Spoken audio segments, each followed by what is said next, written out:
Spanning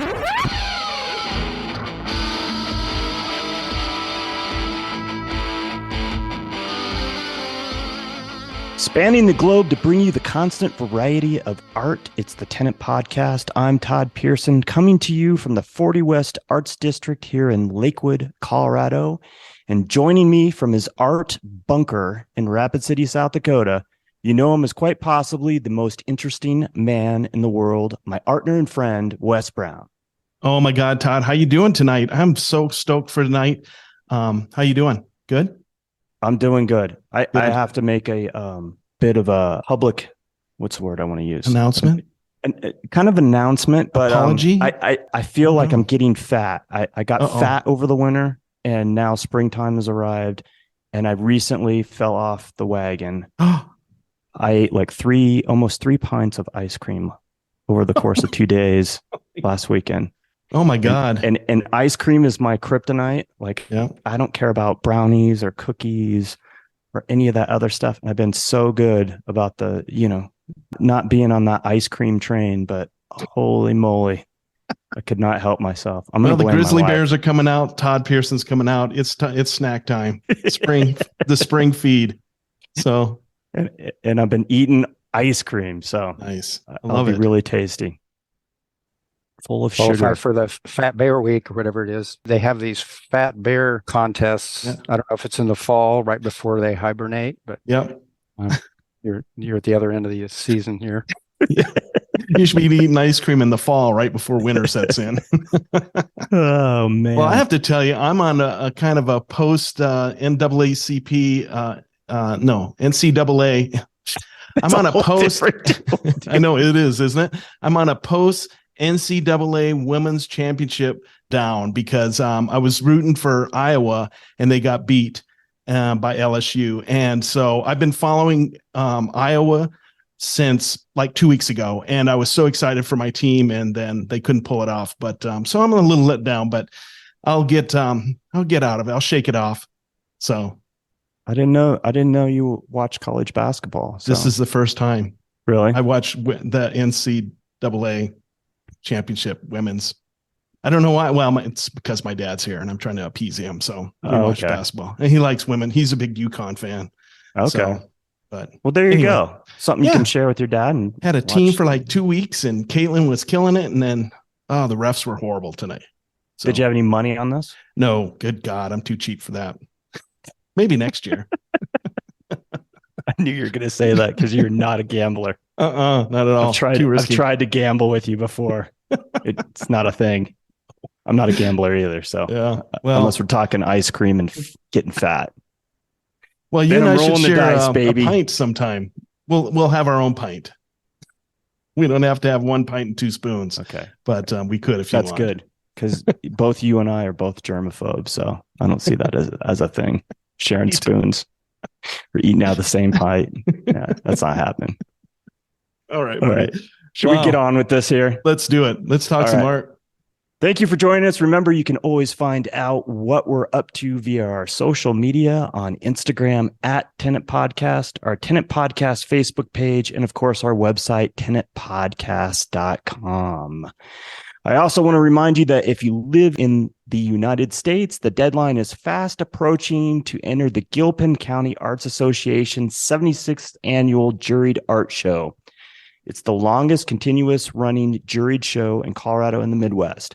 Just need to go to cafecallforentry.org and search Gilpin County Arts Association. There you can find all the rules and information. It's open to 2D, 3D, mixed media, and photography. You can also find out more info by going to gilpinarts.org. And I have a link for the call for entry on our tenant Facebook page. Entry deadline is April 15th. So get on it and enter. All right. You ready to talk some art, Wes Brown? Let's do it. All right. I'm ready to too. It's been too long. It's been like 10 days? Oh my gosh. That. All right. Yeah. Hope we're still in our groove. Do you feel groovy? We feel groovy. Yeah. Just like the 60s. We feel groovy? We feel groovy. Do you suffer from multi-personality? Yeah. Could be. Okay. That makes a lot of sense now. I've seen your hangry self and I've seen your normal self. So yeah. I've eaten, so we're good. Okay, good. Whew. I was hoping I didn't have to stop and drive up to Rapid City and get you a burger. That's right. This is like the food episode or something. All right. Our guest this week hails from the great state of Alaska. He's been creating custom fine art for homes, businesses, and public places since 1981. And you can experience his magnificent work at his website, jeffreyhdean.com, and follow him on Instagram at jeffreyhdean. Welcome to the program, Jeff Dean. Jeff, how are you? Fine, thank you. Thanks for having me. We're so excited to have you. I mean, I've been perusing your website and your Instagram, and my God, your stuff is amazing. Your metalwork is phenomenal. Thank you. Yeah. It's nice to connect with you face to face. We've had a phone call previous, and you reached out to me about, I don't know, a month and a half ago, because you'd been listening to the podcast and you knew that I grew up in Fairbanks, and it's nice to talk to a fellow Alaskan. Yeah. Even though I've lived in Colorado longer than any place else in my lifetime, I still consider myself an Alaskan. I don't think that ever goes away. Not typically. I mean, when people move to Alaska, I think sometimes if they've got roots somewhere else, they may not. But I think Alaska gets under your skin pretty quickly. Yeah, it's one of those things I don't think you can ever shake. So how long does it? I got a question, Todd. Go. How long does it take from somebody from the lower 48 to when they move to Alaska to be accepted as an Alaskan? Golly, I'm sure that just depends on the person and the place you are, and how soon you feel like you fit in, probably. Yeah. Because some places, you move there and you're never a local. Like you could be there 50 years and they'll still say that outsider down the street. Yeah, I don't know. I'm sure it just depends on the crowd you're in. Right. And your accent, maybe. Right. It didn't take me long. When I was 12, we moved to Tennessee for a year, and it didn't take me long to pick up a Southern accent. So who knows? Yeah, those accents are easy to pick up. Man, my aunt lives in Kentucky. Of course, she's been there for a long, long time. But yeah, her Kentucky accent's stronger than some people that live there. So, but I love Carol. She's awesome. And it's a beautiful place to be. So is Tennessee. I love Tennessee. So you pretty much grew up in Alaska, except for that little hiatus in Tennessee, or did you? Well, I was born in Fairbanks and lived there and through high school till I was like 19 or 20. And so backtracking to when I was 12 and we went to Tennessee for a year, my dad went on a sabbatical. He was a wildlife biologist, taught at the university, and that's why he ended up in Alaska. He moved up there from the East Coast to teach at the university, and primarily he studied grizzlies. Anyway, he went on a sabbatical to Oak Ridge to learn about computers in 1969 when they were first becoming more prevalent. And so we went down there for a year and lived down there. And during that time, two things happened that were significant. One, my mom started, she took a pottery class, so she learned how to make pottery. And then we also, I'll get back to the pottery, and that takes me back to why I left Alaska later. But we also met a family down there through a mutual friend of my grandmother, who was in the process of retiring and moving out to California, and stayed in Oak Ridge for a year because my grandfather had just passed. And so we really hit it off with this family. They had kids our age. I have two brothers. And so we had a real good time. My mom stayed in touch with her mom over the years after we went back to Alaska. Then in 1985, one of the younger girls came to Alaska to visit, and we ended up getting together and we're married. But back to the pottery, when my mom got back home, she got set up to make pots. And I was 14 at the time. I think that I started making pots. I got interested in it because she did, and just did it on the side here and there, but enjoyed it. When I was 18 or 19, a well-known potter, Marguerite Wildenhain, was asked to come up to do a workshop at the university there by the local potters. She was one of the first students at the Bauhaus in Germany, and was trained as a master potter and whatnot, been through the whole thing the way they used to teach. And so she came up to do a workshop, and I attended that. And I was interested in learning from her. And so I asked if I could go to her school. She had a summer school, 6-week summer school, had been going on for, I don't know, 20 years at that point, maybe. And she said, well, you need to go to Iowa to Dean Schwartz, my student, who's got a similar school. And then if he recommends you, then I'll take you the next year. So I did that in 1975, 1976. I can't remember which summer it was. I went to pottery school in Decorah, Iowa, and had a great time, camped out, and went to the school. And the next summer, I ended up going to Pond Farm, which was Marguerite's school. And I was interested in pottery. I don't know that I was clear about or thinking I was going to be a potter at that point, but it seemed like a chance to learn from somebody who had a lot of training and a whole sort of old world way of teaching and whatnot. But during that first summer that I was there, my mom, I think it was that summer, maybe it was the next one, my mom went to South Bear School, to the same pottery school I'd been to. And during that time, she met a couple of students from the Naguib School of Sculpture, which was a small school in Indiana at the time, an old Egyptian guy who'd moved over here during the revolution to escape because he was sort of high up there and politically and whatnot. And he fled the revolution, came to the United States and started a sculpture school. So she met a couple of students there who were also had been students at either Luther College or South Bear School there in Iowa. And I learned about that school, looked into it, and I ended up going to that sculpture school the following fall, 1977. It was in Beverly Shores, Indiana, on the south end of Lake Michigan. And it's a very small school, kind of a 24/7 kind of thing that we lived there in a house that was on the property. There were only a handful of students. This old Egyptian guy, I don't know how, he's probably my age at that time, but he seemed like this really old character, That was the beginning of another period of time out of Alaska. I was gone to that sculpture school for 3 years, 24-month sessions over about 3-year period. And during that time also went to 4 summers at Pond Farm for pottery. Naguib School was an interesting school. It was pretty much a vocational school for sculpture. There wasn't a lot of training on creativity or any way to, encouragement of fostering your creativity. It was really, we made armatures, we modeled life-size figures from the model, did plaster casting, built a foundry, and cast bronze. So it was learning about all those different things. And it was interesting because the foundry we built was an old school foundry. It was pretty interesting. In order to burn out these investment molds, where you take the wax that you've made out of a mold, whether rubber or plaster mold of your sculpture, and you invest that in a refractory plaster material. This was before they had ceramic shell. So you put this big cylinder mold around your wax, and you've got to burn the wax out of that.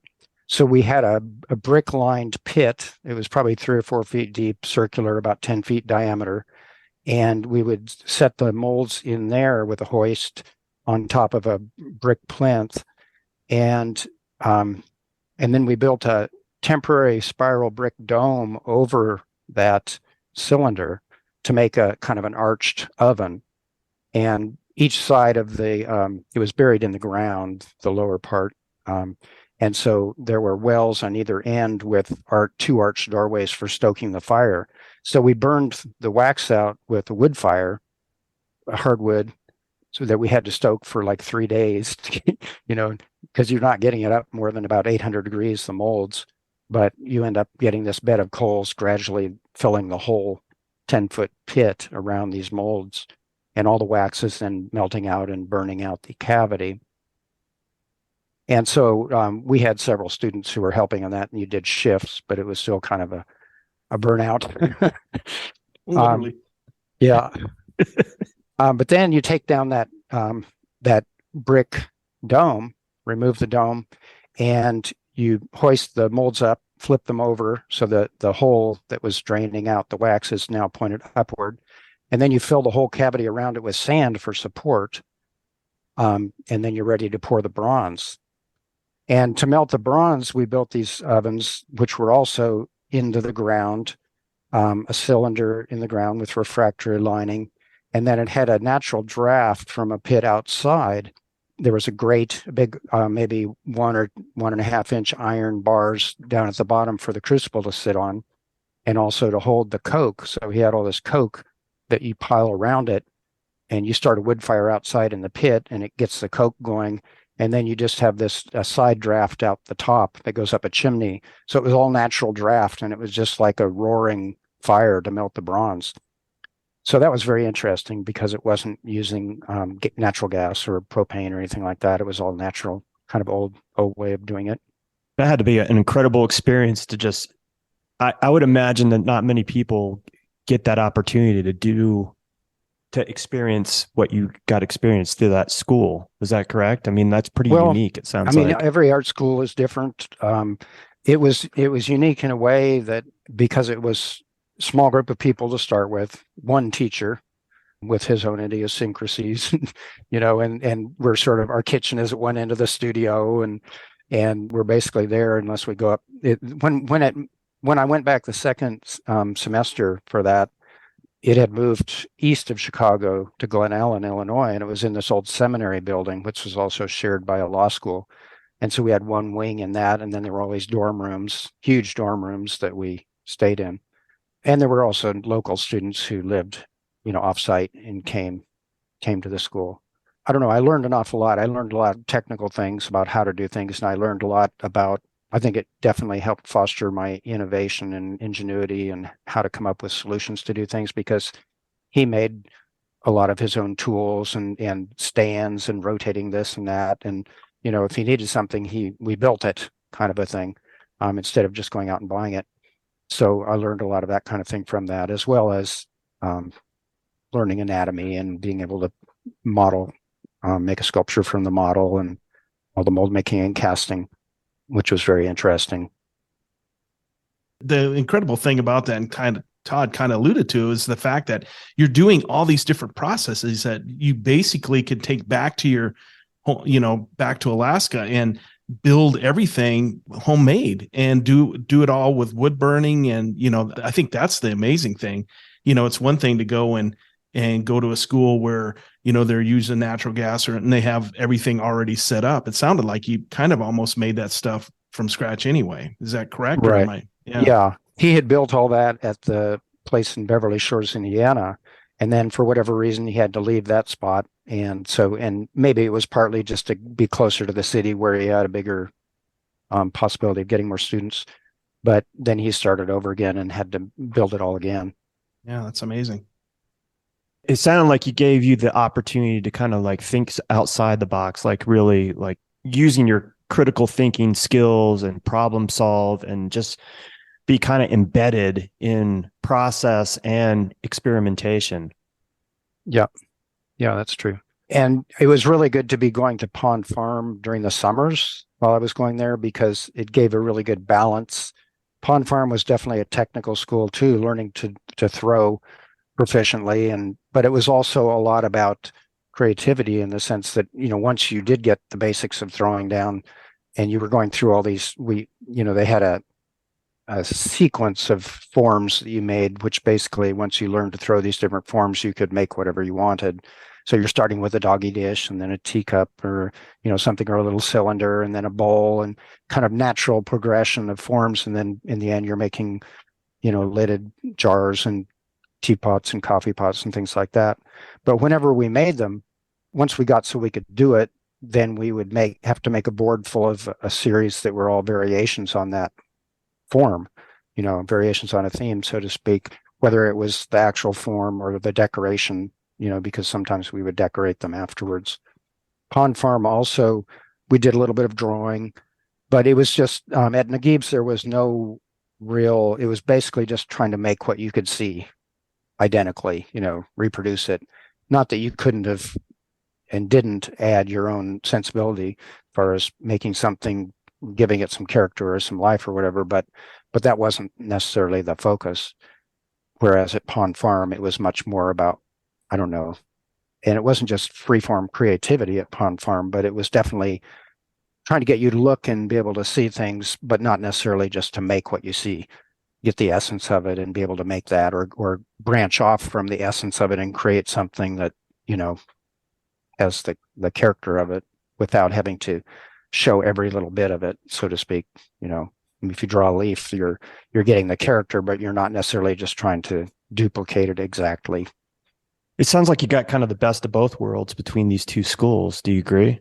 I think so. I think it was a really good combination, and one balanced the other in many different ways. Yeah. I think it was the summer of 1978, I didn't go to Pond Farm that summer. My grandmother, who was, I don't know if she was early 80s or late 70s at that time, she wanted to go to Italy. And so she asked me to go and be her chaperone. Her vision was getting bad and things like that. She'd done a lot of traveling, but she needed someone to go with her. And so I got to go to Italy for 6 weeks, in the middle of going to sculpture school. And that was pretty amazing. And we stayed 2 weeks in Florence, 2 weeks in Rome, and then 2 weeks driving around Sicily. So I did tons of drawing and just looking at museums and statues and had a great time. That had to be inspirational as creatively too, because you're going back in time and seeing all this antiquity. And that had to have been inspiring as a potter. It was. Yeah. And, I've been since I've been going to the sculpture school, I was looking at books and learning about all these different artists, and then going to Italy and actually seeing their work with a little bit of enough background to appreciate what I saw. Yeah.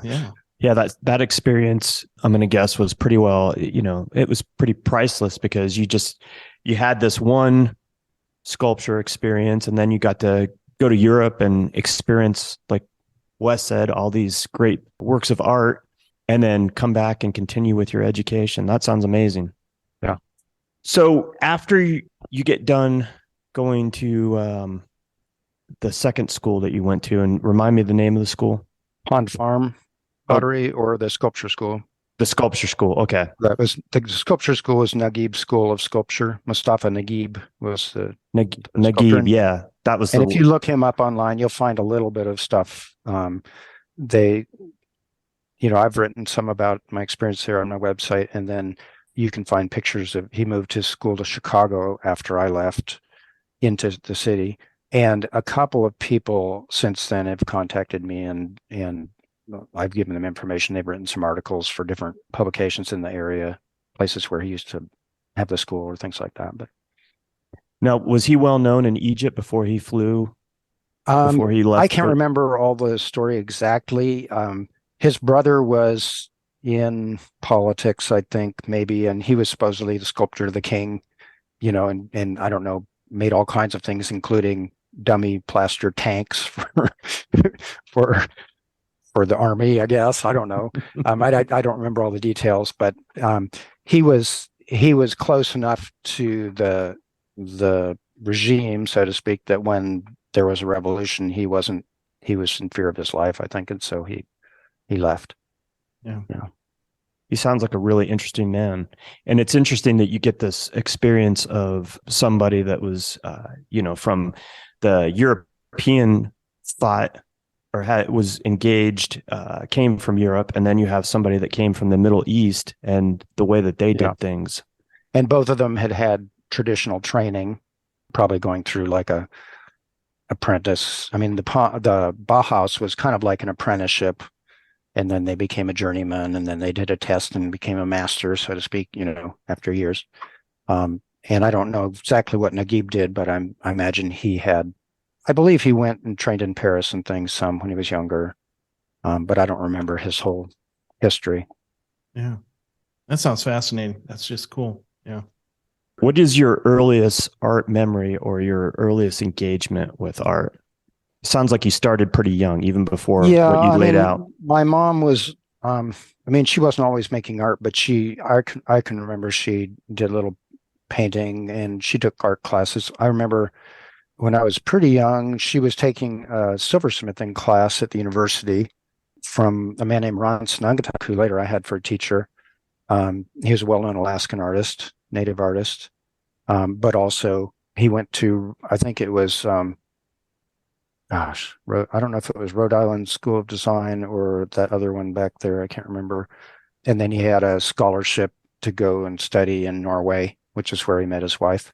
And so he had a very well-rounded training and didn't consider himself, he considered himself a universal artist, even though you could tell in his work that there was the native influence. But I remember, going with her to that class or being there when she got picked up or something like that and being fascinated by it. And I was pretty young. And then we went to nursery school at our neighbor's house and got to do some craft projects. And I do have a pretty clear recollection of having made this little 3-inch tall clay baseball player out of clay and then glazing it, and it was getting fired. And I remember being rather disappointed when it came out of the kiln because the colors didn't look anything like what I had wanted them to be. So that's one of my earlier memories of artwork, I guess. But it didn't deter you from continuing to explore art and then going on and exploring pottery, huh? Right. Yeah. And, I don't know at what point it was probably when I started going to sculpture school, maybe the pottery, but that I was pretty clear I was going to do something like that. And I liked working with enough materials that I knew pretty quickly, I wasn't just going to be a potter, because I liked wood carving and I liked working with metal and I don't know if I'd done any stone carving at that time, but I wasn't happy just with clay, and I liked sculpting too, as well as throwing pots.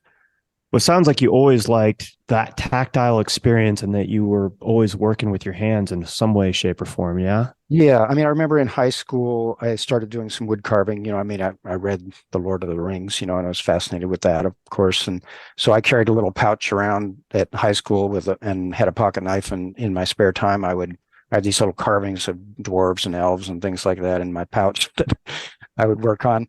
And then in high school, also, I spent a lot of time doing photography. I took a photography class and spent a lot of spare time in the darkroom and, taking black and white pictures. And I also liked playing soccer and hockey and tennis and things like that. So I was sort of in a state there in high school where I wasn't sure what I wanted to do, whether I wanted to play sports or be a potter or be a photographer or what, And then it just evolved out of that. So have you always felt compelled or the compulsion to make and create things? In some way, yeah. I grew up, I guess my dad's father was an architect back east, a residential architect. When I was little, my parents moved to Alaska in 1954 and bought a homestead house about 3 miles north of the university. It was toward the end of the road at that point. And they bought 5 acres in this cabin, which was really just, 20 by 30 cabin, maybe. It had a basement, or maybe they put the basement in later. And it was quite low.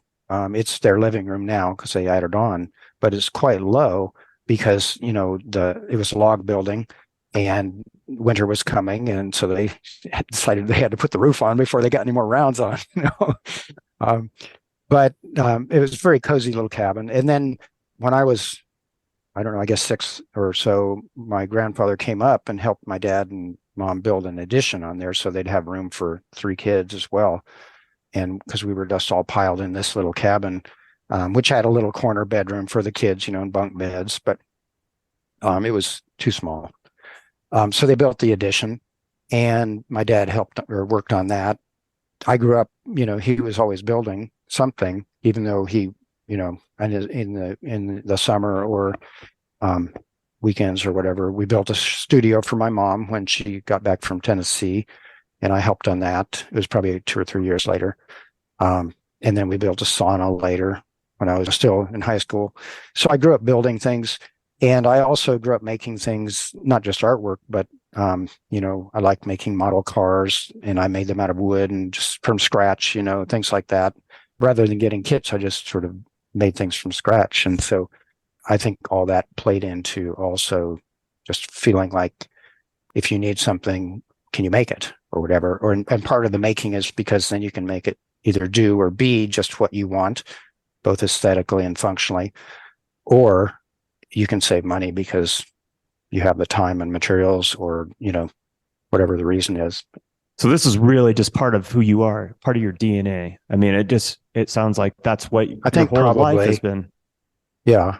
I mean, my tendency, if I hear of someone who is trying to figure out how to do something, it's things click in and I start to think about it, whether they want a solution or not. Here it is, whether you want it or not. Yeah. I mean, oh man, I love that. You're the neighbor that I want to have. He's the neighbor I need. Yeah, I don't have those skills. Well, we're finished the bulk of our place, 10 years ago or so, and haven't done a lot of big building projects then. Every summer we've had some little things, whether it's repairing or building a little something, but it's been a while and I haven't missed building. But we've been wanting to build a greenhouse for quite a while. We didn't want to just put up a high tunnel kind of thing because of the way they look and because we didn't need something that big. And so just 2 days ago, or yesterday, actually, I have someone who's helping me, and we just started building this greenhouse. I put up the sills, the foundation piers and the sills last fall. So there's, Rania, my wife, had dug the snow out inside and around it. So we had a place to work. And so it's coming together pretty well. We're building it out of reclaimed redwood. Back in 2009 or 10, I bid on a redwood water tank from Haynes because they wanted it dismantled, and they had replaced it with a big fiberglass tank or something. And so I ended up winning that, and I got hired a friend to come with me, and we'd spent 3 days taking apart this 24-foot diameter water tank, about 15-foot tall sides. And we ended up having to buy an extra trailer because it was still kind of wet wood. It was much heavier than I had calculated. So I had taken 2 big trailers with us, enough to carry it all space-wise, but not weight-wise. So we ended up having to bring it back in 3 trailers. But it's beautiful wood, and we've used it for a lot of different things around here, whether it's frames for artwork or the gallery walls, the freestanding gallery walls, parts of barns, and now the greenhouse. I love it's that. really nice because it's got one side is weathered and has the stripes from the hoops, that the bands that hold it from coming apart. And then the other side is not as nice looking. It's kind of iron stained, but a lot of it is just beautiful wood and really heavy and solid, and it's all clear for the most part. And, wow. Nice to work with. That's really cool. I love that upcycling aesthetic or repurposing aesthetic, Yeah. Good for you. And whenever you start with an old piece of material or whatever, it's got its own character in some way. And so, a lot of times that informs your design. You're working with it. And so you figure out how you can design something to both show off that character and how to make it, make your design so that it can use it efficiently.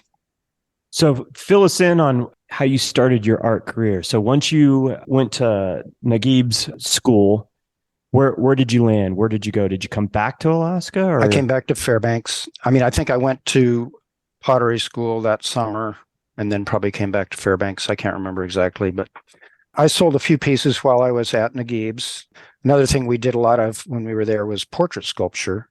He taught us a very specific technique that was very quick to model a head, a portrait from somebody from life. And so I did a few of those, cast them in plaster for people when we were there. And then I also had a commission. I did one bronze. My first bronze was a portrait for somebody who had somehow learned about the school. And then a number of our students were also commissioned by Triton College to do portraits of some famous people for one of their halls, I guess. And so I don't know if I got to choose or somehow I ended up doing Frank Lloyd Wright. I ended up making 2 different versions of it and made them in fired clay. And that was a really fun project. Working from photographs is hard, especially when you haven't taken the photographs yourself. And that was before the internet, so you're searching through all these books and trying to find pictures that are pointing the right way or give you enough variety. Anyway, I came up with a couple of portraits, and one of them they have there now.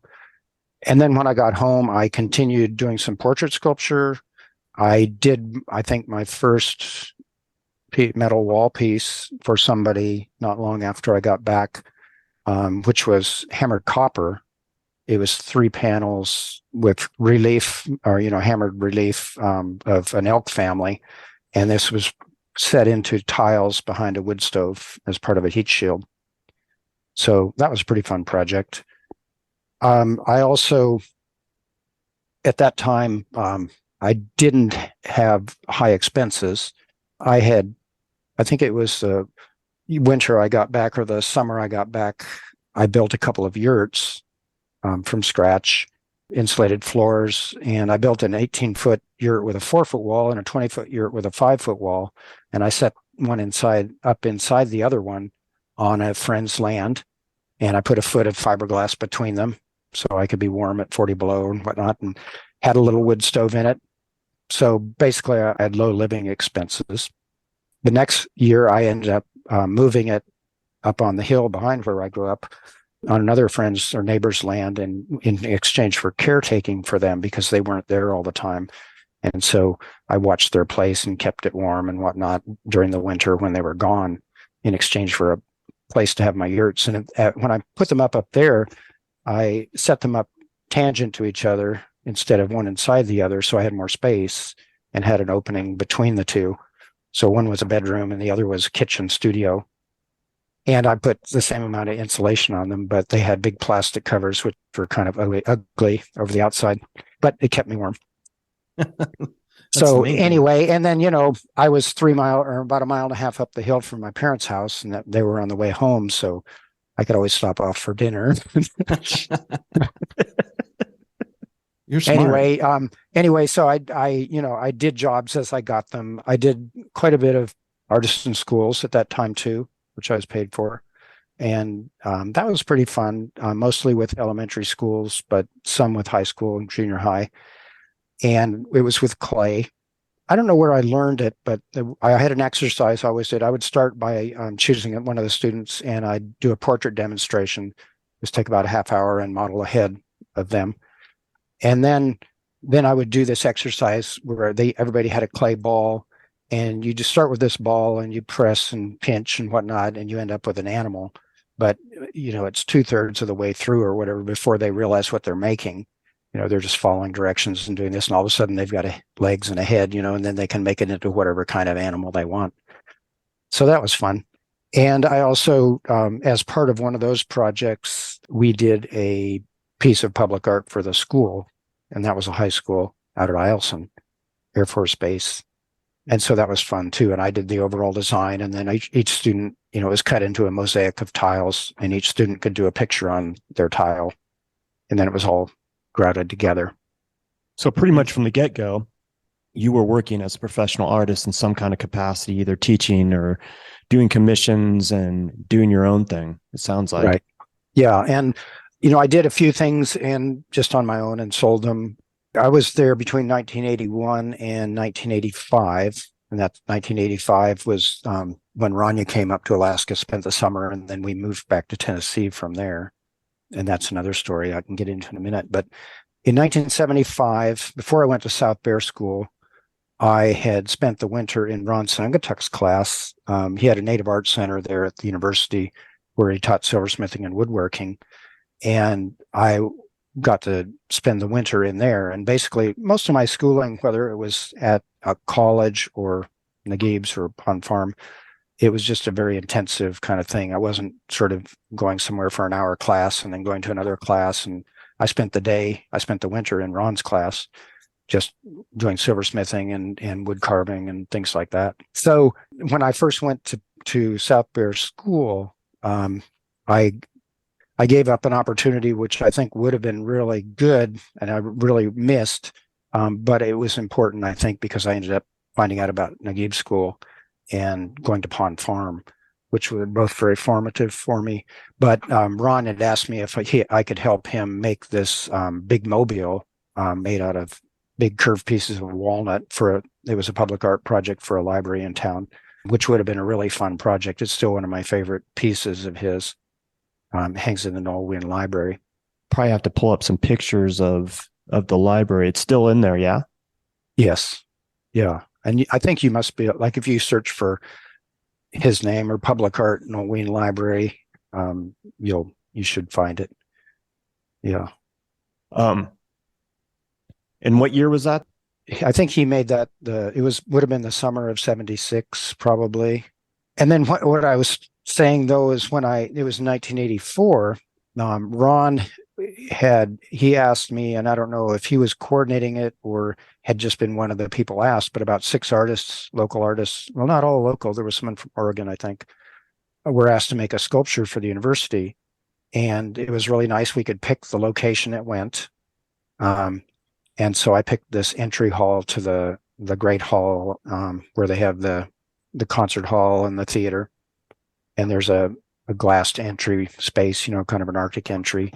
And I ended up carving a phoenix out of an old telephone pole, cedar telephone pole, and found a piece that was above the creosote. And so I carved it fairly abstract. I was carving a lot of phoenixes at the time. That happened sort of accidentally. I also like ravens. I've always been fond of ravens. When I was at Naguib's, there was an animal sanctuary not far from the school. I would go over there to draw, and I saw this raven. He was in captivity because they were all being nursed back to health or something. But he would stand on his perch and stick his head back, looking back over his back, with his chin up. And it just caught my eye. So I modeled it in clay, and later I made a mold and cast it in paper, just because I'd done a little bit of paper making, so I pressed clay or paper into this mold, the paper pulp.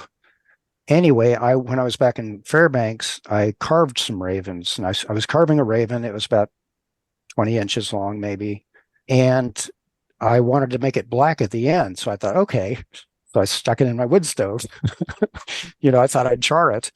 But I left it in a little bit too long, and its legs, burned off, just down to fairly small stubs where the upper part of the leg and feathers would be. And, it became a little simpler in shape. And so, my tendency, if something happens like that, I don't dwell on it too long. I just automatically think, okay, now what? That was my first phoenix, and I hollowed out the belly. I carved a marble egg that could go into it, and I mounted it on its kind of with its chest down. So its head was looking up and its tail was going up in the air, and it was on a little stump.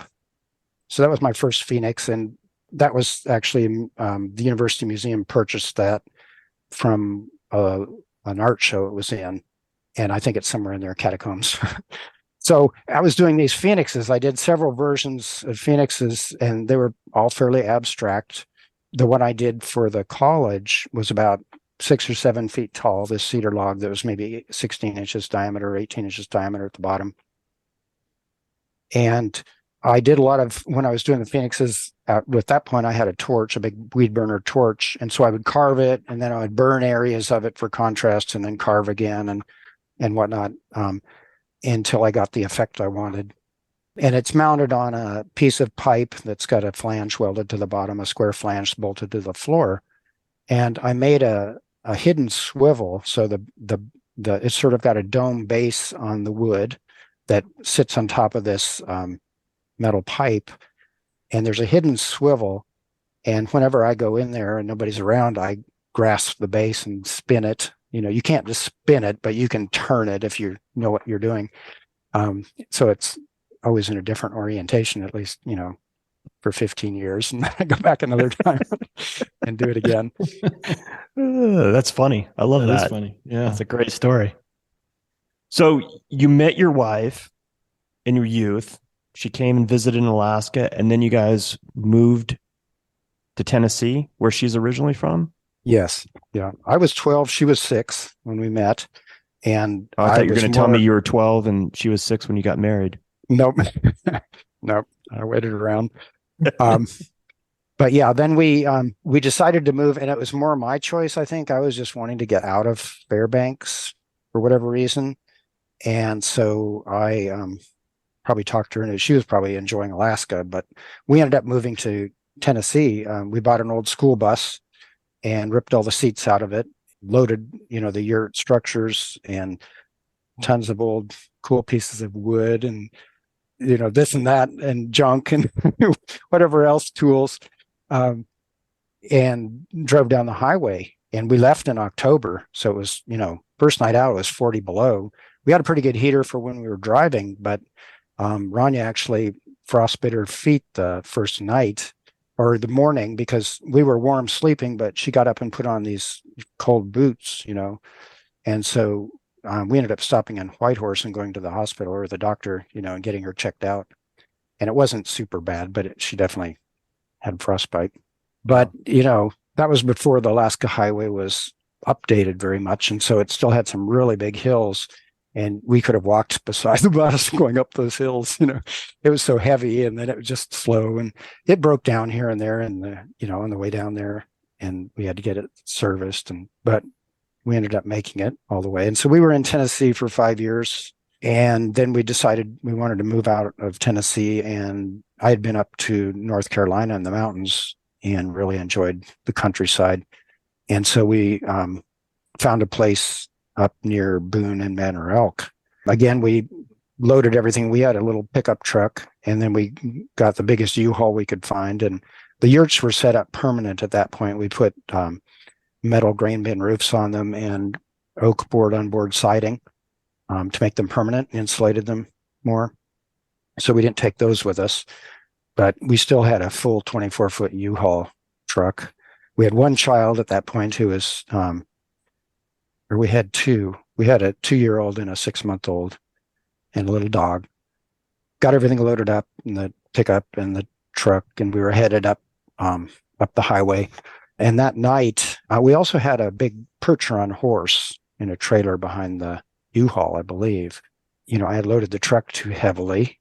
And so it was, dark at some point. I don't know, it gets dark early down there, but it was some point, it was pitch dark, and blew out at least one back tire. I don't know if it was a pair of them or not. And so we had to pull over to the side of the road. And dark, all these big semis rushing by, 2 little kids, the dog, no cell phones at that point. So to start with, the horse freaked out just from the noise and everything and these rushing trucks. And it kind of managed to get itself up over the front divider. There's a little space in front with a divider, and it got its front legs over that. And this is a Percheron who was 16 hands or something and be a huge around. We had to find all the junk we had around. We had to somehow you got to scrap a 2x4 or something. We were able to lever his legs up over, one at a time and get him back into the back. But he was like sweating and just totally scared. But once he got settled down, I think Rania drove to the next exit, and we got a wrecker to come, or, she was able to call U-Haul or whoever it is, and they came and did a repair the next day or something. But anyway, we did make it to North Carolina. In my scouting for a place to stay, I had, or to work too, I had met this young guy who worked at a mass store at that time in Valley Crucis, and he had a place that I could use for a studio. It was a big old general store warehouse. And so we had a place to put everything. It was still, he had just, or was in the process of buying it from somebody, and I maybe still renting it. And so there were still some things in there, mostly hardwood, some of which I was able to keep. But we got everything unloaded. We had the horse just staked out behind the building, and we set up a tent because we didn't have a house at that point. We had the 2 kids, and it was only a couple days later, I think, that some neighbors, someone who lived nearby there, came by and, said, well, 2 things. One of them offered to board our horse. He had a pasture real close. And so we ended up keeping our horse there for the winter. And then the other neighbor, part of the same family, offered us a trailer, a trailer home, whatever, that was about 3 or 4 miles away to stay in for pretty low rent. So it wasn't too long of camping out there beside the road that we had a place to stay. And then sometime that winter or early in the spring, we found an old farmhouse up the hill a few miles up the road. I think we counted 70 turns going up this little road to go 3 miles, something like that. Wow. back, and that was before they paved the road, so it was much smaller. But it was nice. It was a great place to work. It was right on the Watauga River, and I could open the front doors, and I was just across the road from the river. And it was a huge space, so I had room to do, all kinds of things in there, and to have a little area for displaying my work. We were in North Carolina for 10 years, and I don't know if 3 or 4 years after we had moved there, I built a studio at home.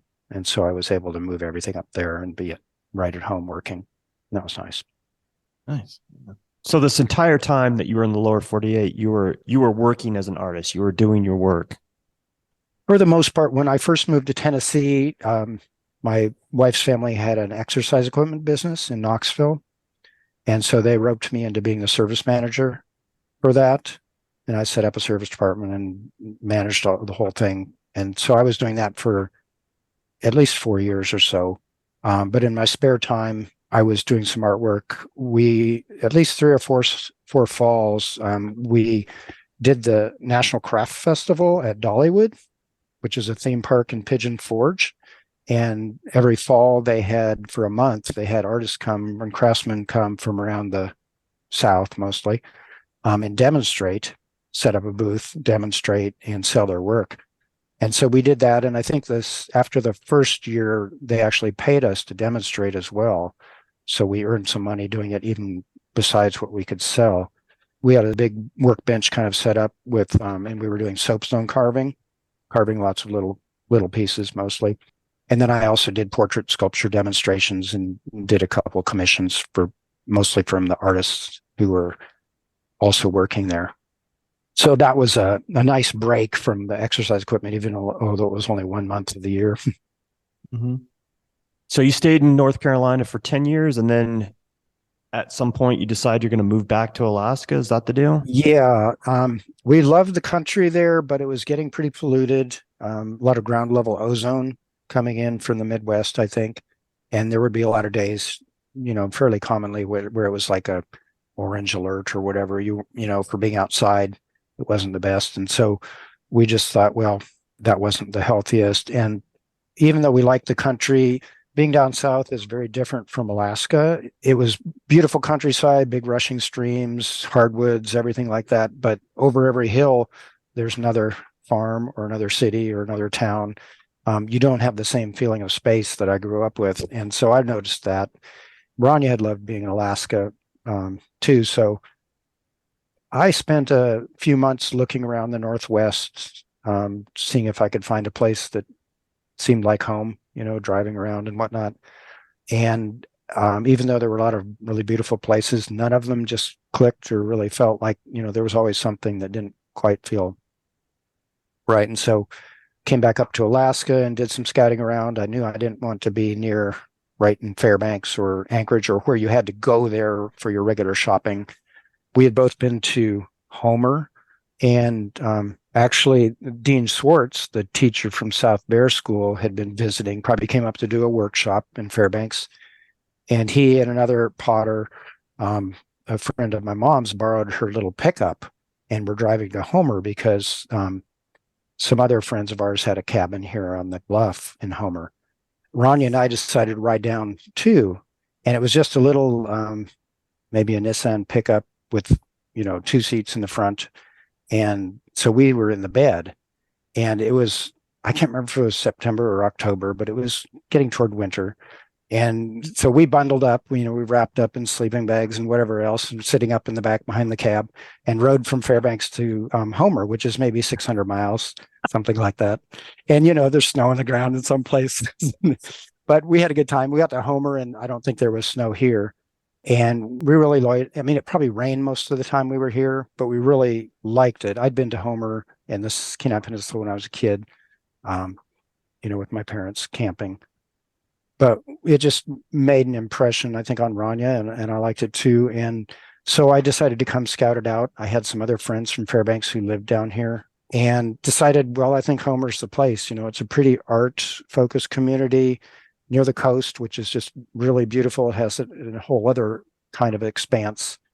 Growing up in Fairbanks, it's very expansive feeling because you're beside this huge valley going over to the Tanana Valley that goes across to the Alaska Range. and you can see the Alaska Range in the distance, and you've got these big rolling hills behind you. And if you're up on the hills, you just see this, it's very expansive feeling, but it's very different. It's landlocked. And being near the coast is a whole different energy. And even if you don't spend a lot of time on the water, you've got the feeling of that space, and the tide, is always changing and whatnot. So it's a whole different energy. Yeah, I could see that. And for people that don't know, I mean, once you get to Fairbanks, you're there. There's not a lot of places to go per se. And it's, even though it's a decent sized town, it's pretty isolated, Yeah, right. You can travel to some really beautiful places from Fairbanks, but it's all, at least a 3-hour drive, something like that. 3 hours down to Denali, or you can go up, multiple highways north of Fairbanks and get up into mountains, or up toward the Yukon River or whatnot. But it's much more for production than just being there, living in the mountains or near the coast or whatever. And I'm glad you kind of compared and contrast a little bit Homer to Fairbanks, because Alaska is such a massive state. If you've never experienced it firsthand or lived there, I think it's hard for people to wrap their heads around the distances and how different and diverse the climate and geography is of Alaska. Don't you agree?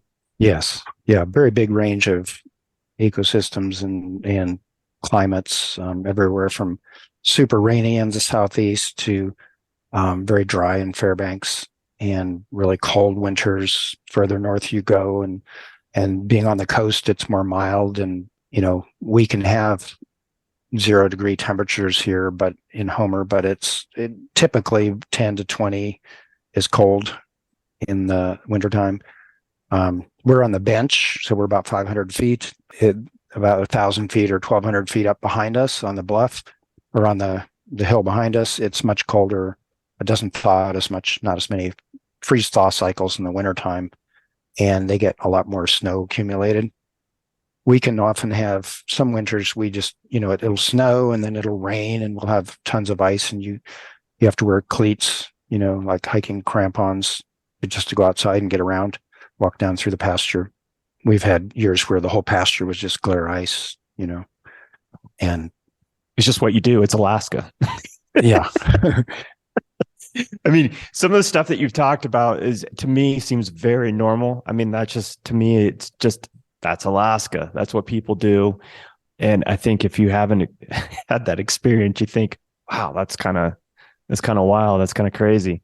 But yeah, you got to be pretty self-sufficient, and your childhood really kind of set you up for this path that you were on, and to find, go back to Alaska and find this piece of land that you now live on, right? Yeah. But, I mean, we're 5 miles from the store, and Homer's a fairly full service community. There's some things, whether it's cheaper prices or just more variety, that you might get going to Anchorage or Soldotna or whatever to shop. But for the most part, we can get what we need, minus ordering a few things right here in Homer. So it's not like we are forced to be self-sufficient, so to speak. But in many ways, people in Alaska, or at least some people in Alaska, don't question being more self-sufficient or subsistence kind of based than other places necessarily. So let me ask you this: does Amazon deliver to your house? It does. Yeah. Well, there you go. Not by drone, but yep. Yep. So how long did it take you did you find the land right off that you started to build on? And how much land do you have where you have this homestead? When we first moved back to Alaska, we put everything in storage in Homer, and then spent the winter in Fairbanks, house sitting nearby where I'd grown up, because we hadn't found a place in Homer. And so we had that opportunity, and I did a couple of commission work pieces up there for that winter. And then the next spring, we moved back down to Homer, and I think we had a place to stay when we first came down here. Another friend who lived here, we stayed, he was gone, and we were able to use his cabin for a while. And we looked around. Anyway, sometime in the spring of 2001, we found this piece of land initially, about a little over 7 acres, something like that. beautiful piece of land. And that's the land that most of our buildings are on, our house and gallery and whatnot, and studio. And very interesting piece. It's got the creek running beside it.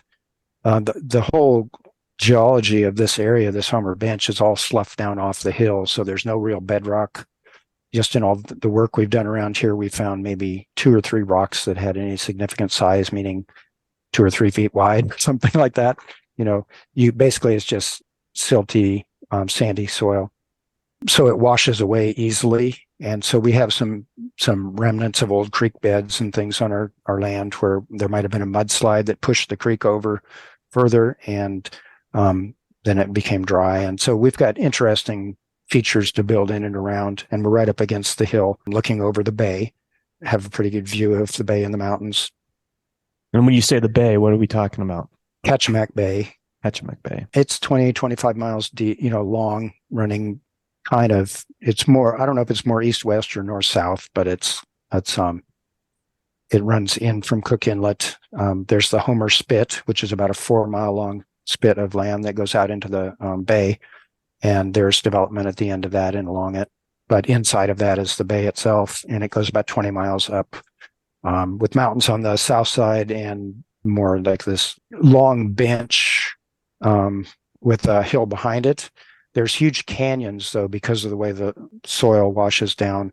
So all along a certain part of this, maybe 5-6 miles of this hill coming out of Homer, there are these big canyons that go up to the north. They're really pretty impressive. They're very steep walls that are, I don't know what angle they are. Maybe they're probably 45 degrees or something. They're covered with alders and coal shelves from coal seams. But when you're at the top of one looking down, or you're up inside of it, they're just a very impressive feature. Whereas when you're driving along the road down below, you don't really notice them as much. You can see that they're there, but you don't necessarily think of them as being so impressive until you get up and look down the edge of one. So how far is your house from the ocean? It's probably about a mile as Okay. the crow flies. It's about half mile down our road to East End Road, which goes into town and all the way out to the head of the bay. Another probably half mile from there, through residential lots and things, sparse. But, there's not a whole lot of places where you have public access along Kachemak Bay. Most of it is private land. There's a few places where you can hike down the whole edge of the bay. It's they call it Mud Bay as well, or there's an area near the front called as Mud Bay because it's fairly shallow on the north edge in a lot of it, and when the tide goes out, it's just mud flats. So it's not the same as the beaches out facing east out of Homer, where they're all sandy beaches, a lot of rocks. There's rocks down below us, but it's a different kind of rocks. And your view, because I've spent a fair amount of time on your website, and for our listeners, if you go to Jeff's website, there's videos and there's definitely photographs that you can see of not only his property, but the views of the bay. And it's absolutely stunning. Yeah.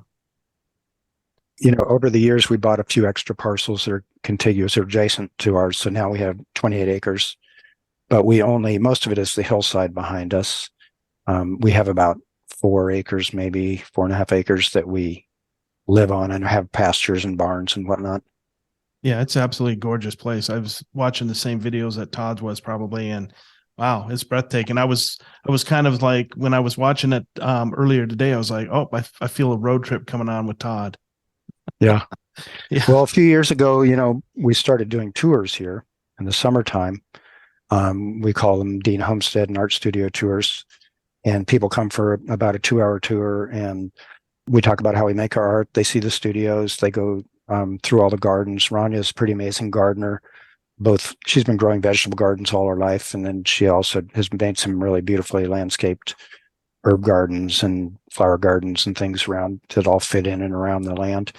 And so people go through the gardens, and then they go to the barns and they see the animals. We have 3 donkeys that are half French Poitou, so they have really long hair, and they're very charactery looking compared to even other donkeys, which are pretty character looking. And we have some goats and chickens. And then we also have a yow, which is half yak, half cow. His name is Yeti.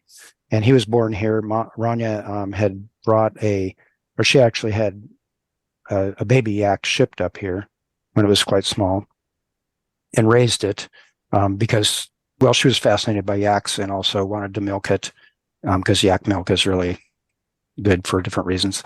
And so she raised the mother. And then we also had couple cows at that time. We had a Galloway bull.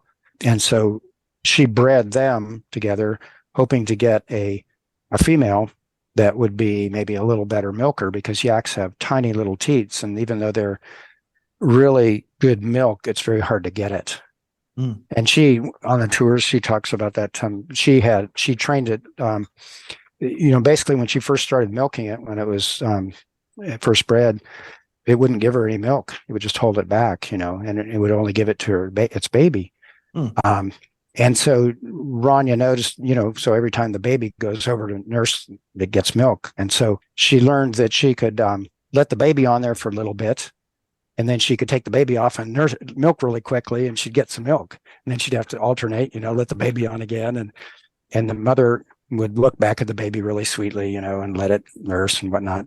Anyway, after doing that for a period of time, and I don't know how long, but it took a while, all of a sudden then the yak, whose name was Drea, looked back at Rania and gave her that same look and let her milk. So after that, she could just milk it. It's amazing. Yeah. She was just part of the crew at that point. Yeah. Yeti, the offspring, turned out to be a boy. She was hoping to get a girl female so she can milk it. The males are sterile, but she had a boy. And that was a whole other story because she had read about, that it was fine to breed the Galloway to the yak, even though the yak was maybe 700 pounds and the Galloway was 1,200 pounds. But it sounded like it wouldn't be a problem. But when it came time to give birth, she just had a real struggle. We were lucky to have a friend whose mother was a rancher from Colorado and had recently moved here. So she came over and helped navigate the baby out. And so myself and another friend had to, we had a soft rope around its legs, and we were pulling as hard as we could, and she was navigating this and that. And finally it gave birth, but it was 70 pounds. And the mother recovered well. She drank a big jug of blue-green algae water very readily. Anyway, she recovered pretty well. But Yeti now we called him our 2,000-pound pasture ornament for years.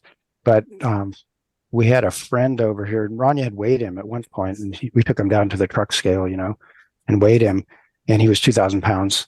And so that's what we called him. But then we had a friend over here, Otto Kilcher, who was looking at him, and he just stood, and he'd been a while since he'd seen him. And he stared at him for about 5 minutes, and he said, he's got to be 2,500 pounds. And Rania said, no. Anyway, she had to. So we took him back down to the truck scale and weighed him, and he was 2,500 pounds on the nose. Wow. So I don't know if he's stopped growing yet, but his back is about eye level to me. So, almost 6 feet, and he's just massive, very big horns. There's some pictures of him on the website too. Yeah. But he's one of the highlights of our tour. People enjoy seeing Yeti. Yeah. So they get to experience the land, all these cool buildings that you've built over the years, and they're all timber framed. Is that correct? Or most of them? Not all timber frame. The barns, the big barn is timber frame, mortise and tenon timber frame. The donkey barn is more pole construction with kind of a little bit of half lap timber frame kind of work in there. And then it has a big arched roof that's made out of huge culvert panels bolted together. They were salvaged from the pipeline era. And I got them off Craigslist, hauled them down from Delta. So it's got these 1/8-inch thick culvert panels for the roof, which should last a while. And then the smaller buildings, a lot of them have logs in them, vertical logs, and then board and batten siding, the sheds and chicken houses and things. And then the yurts, we have 3 yurts. One is my daughter's house. She's also an artist. And one is a guest house, and we've turned into a gallery. They're permanent as well, with wood siding and the grain bin roofs. So they get to experience the animals. They get to see this beautiful view that you have, the property. They get to see where you create your work in the different studios. And then you have an art gallery that Right. you have people can purchase something from their Alaskan experience there. Yep. The tours end in the gallery, which is nice. And that's where we get most of our gallery traffic is during the summer. Homer is pretty quiet in the wintertime. And, we get a little bit of traffic here and there, but in general, we don't have much gallery traffic through the winter. I think that's really smart because you have this beautiful place to expose people not only to your art and your work, but it's also another revenue stream. And we know from talking to a lot of different artists that the more streams you have, the more successful you tend to be. Right. When do you start offering these tours and for how long do they go? Usually it's around the first week of June through the middle of September. And then, partly because, that's kind of when the season starts up here as far as more tourists, but also it takes Rania, a couple of months to get the place ready in the spring, with all the gardening and whatnot and getting the place looking nice, cleaned up. By fall, again, after Labor Day, it gets pretty quiet here. And we're also ready to have a little more peace and quiet. The last couple of years, and again this year, we've been working with a couple of tour companies, and so we've got groups coming, at least 4 days a week in the mornings, groups of 20 people or so, 23 people. This year, I think we're going to have a few other tour companies bringing people, and then we also have just individuals booking tours in the afternoons. And for folks that are interested or might be planning a trip for the summer to Alaska, you can book these tours via your website, correct? Yes. Yeah, we have a tour page there. It's in the menu at the top, and there's a booking button. So you can see the spaces that are available, the times.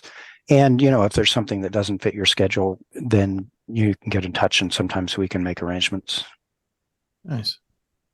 There's a minimum of 2 people, is that correct? For these tours, if you don't go with a regular group? Right. Yeah.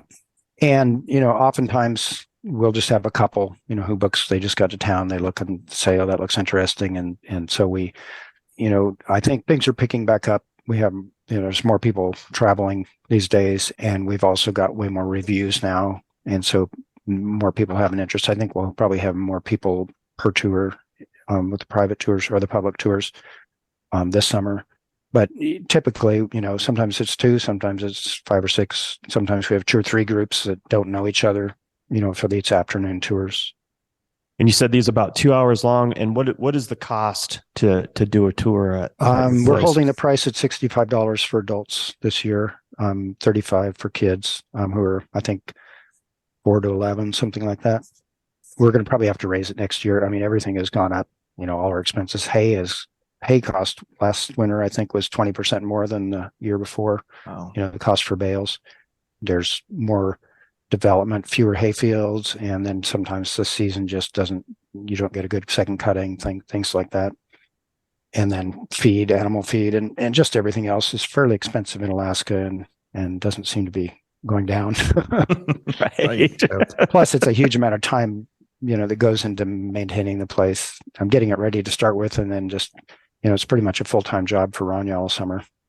Yeah. Well, and it takes you away from your other work that you do. So, I mean, you got to weigh the compensation of what you're making via the tours to taking on a possible another commission or what have you, right? So, yeah. And generally, I do a 15, 20-minute demonstration or just talking about how I make my metal art and how we make bronzes, things like that, and show people the studio.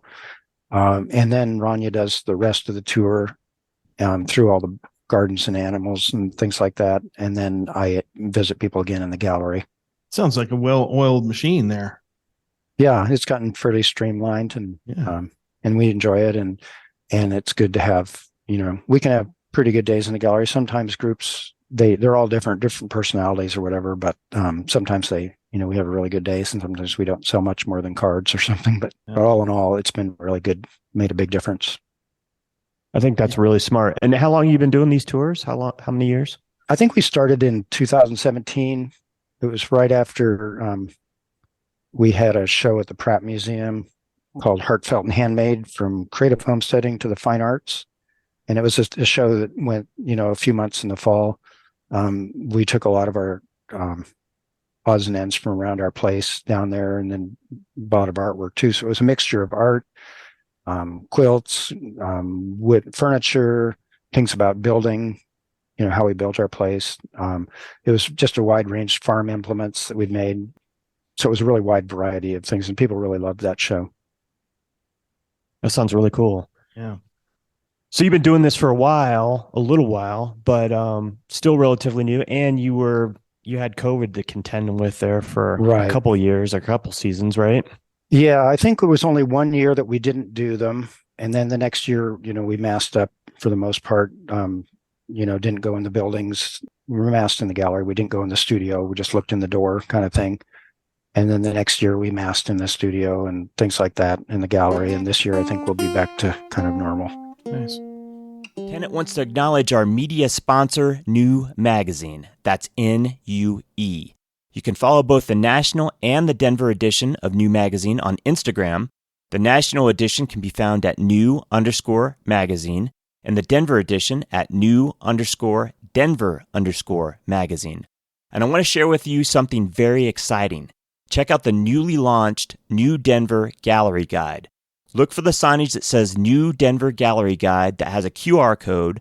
Scan it with your phone, and you have instant access to a comprehensive digital guide to Denver's finest galleries and exhibitions.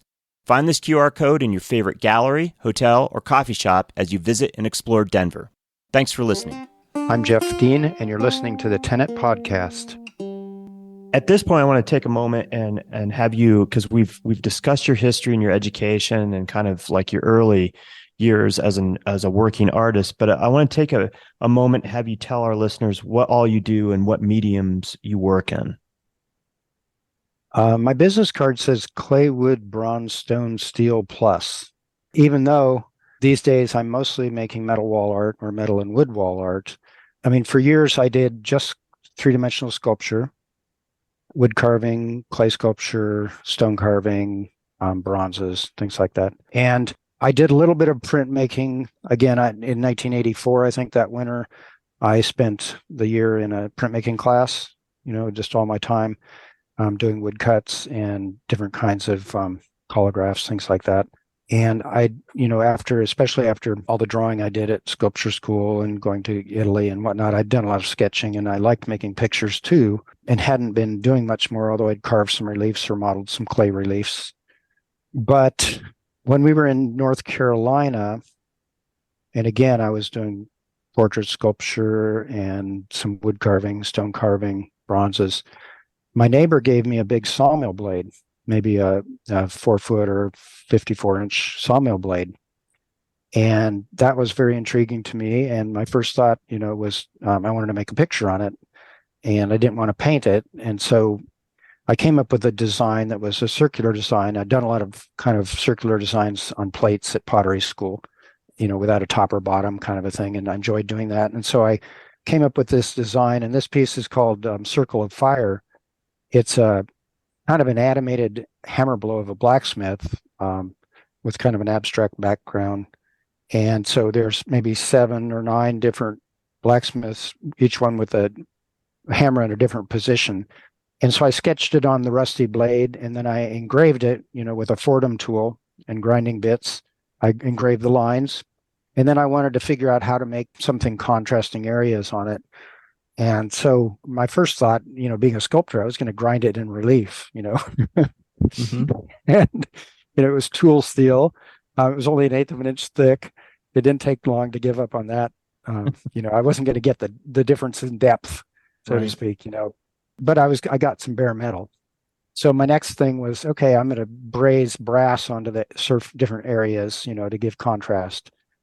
And I failed miserably at that too. I could never get either clean enough or the right flux or whatever, so that the brass just beat it up and rolled away, and I couldn't make it stick. Not that couldn't be done if someone knew what they were doing, but it's a big piece of metal to be able to heat up to the right temperature to get the brass to flow. But in the process, I saw the colors run, the heat colors, temper colors, run on that bare metal that I was trying to braze onto. I'd done a lot of tool making, making carving chisels and things when I lived in Fairbanks. When I was going to pottery school, I spent some time with a blacksmith down in Point Reyes Station. Was really fascinated by blacksmithing, and he taught me some about tool making. And then I got a book by Alexander Weigers, who was a well-known blacksmith, written some books and used to teach. I think he was in Carmel, California, or somewhere out in that area. And I was much influenced by him too. And so I learned how to make carving chisels and things from his books. After you make a tool, you heat it up to, a bright red or orange color, and you quench it to harden it. But then you have to temper it to a working hardness for whatever purpose it's meant for. And so you polish up the surface to make it bare metal, and you heat it very slowly and let the temperature soak through it with usually a propane torch. And you heat it up until it turns the right color for the temperature that will soften it to just the point for the particular purpose you're using it for. And so you've got these colors which start at a straw color, and then they gradually turn to purple, and then a dark blue and a light blue, and up to a green. If you keep on heating, you get the colors running again, but they're kind of pastel shades, and then they go to a darker green before it goes to a gray and turns red, at the higher temperatures. So all this is between like 400 and 700 degrees Fahrenheit. So I was familiar with those colors, and when I was making that saw blade and I saw the colors run, I thought, okay, I can grind it to bare metal, and I can heat it up and color it and make these different colors on it for contrast and decoration. And that first saw blade, it had some color, a little bit of blues and things on it, but it was pretty rudimentary. I did work with the rust on the blade to give different shades of gray or red brown for contrast. But then it kind of evolved from there. I was pretty fascinated by the process, and I mostly worked on saw blades. There were tons of sawmills in North Carolina, kind of a sawmill over every hill. And so I was able to find old blades pretty easily and use them to work on. And I did a lot of commission work. I would get on the phone. At that time, I had, I think I got an old Thomas register from the library or from somebody, an outdated one. So I've got these, 24 2-inch thick, big green books, that are kind of like the internet now, that you can look through and find businesses and whatnot. And so probably looking through that, I found sawmills in the area and in the phone books, whatnot. And I would call people up and say, would you be interested in looking at my portfolio? And this is what I do on these saw blades. And I'd line up a trip, and I'd, take a day and make a big circuitous trip down into the flatlands or whatever and through the mountains and talk to sawmill owners. And I would get commissions to do pictures on saw blades from them.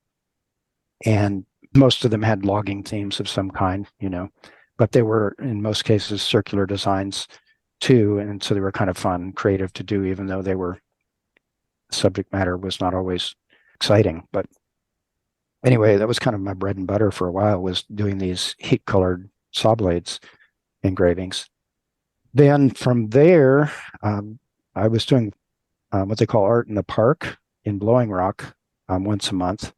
And so I'd set up a booth there and have pictures of my work and bronzes, stone carvings, whatnot for sale. And so I'd got some commissions that way, people who saw me. And I got a commission to do a piece for someone who had, I don't know how, second or third home or whatever, up in Linville Ridge, which was there were a lot of country club kind of resort communities in the Banner, Elkin, Boone area. He gave me a chance. He only had like 2 weeks or 3 weeks before he went back to down south. And he said, if I could, make something for this alcove in his house in that time, I could have the commission. So talked to him a little bit about subject matter, I think. And I went home, and the design for that came together really quickly. Typically, when I do a design, it's like very laborious. I might have, a general feeling, and I'll work on it, and I'll rework it until finally it kind of comes together. But that one, I was lucky, kind of overnight, I came up with this sketch of this bear straddling some rocks with a fish in its mouth, and then the river running down between the rocks, and a rhododendron tree. I call it fishing bear on with sun, I think. It's got a big cloud above the bear, and rhododendron tree, and a raven with its head back like the sculpture I told you about earlier. and then a tree stump and rushing stream. And it's made with different layers of steel. There's 3 or 4 different layers, and then there are sort of natural shaped pieces of maple that make the rock that the bear is standing on, and then the base of the sculpture.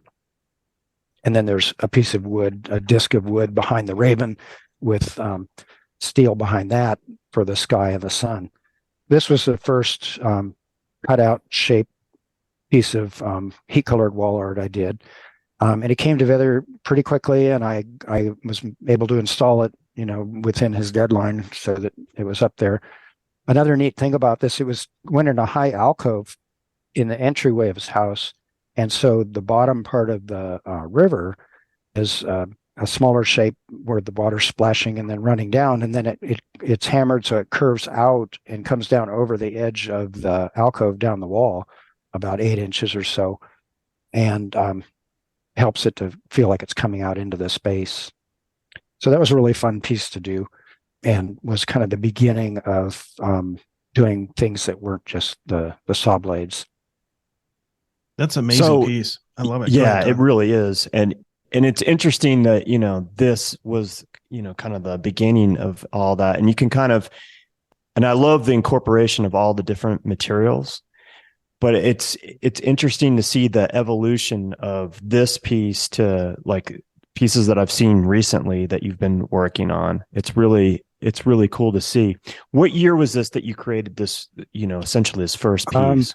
Do you remember? I'm thinking 1992, but I'm not positive. It could have been 98 or something also. Could have been closer to when we moved.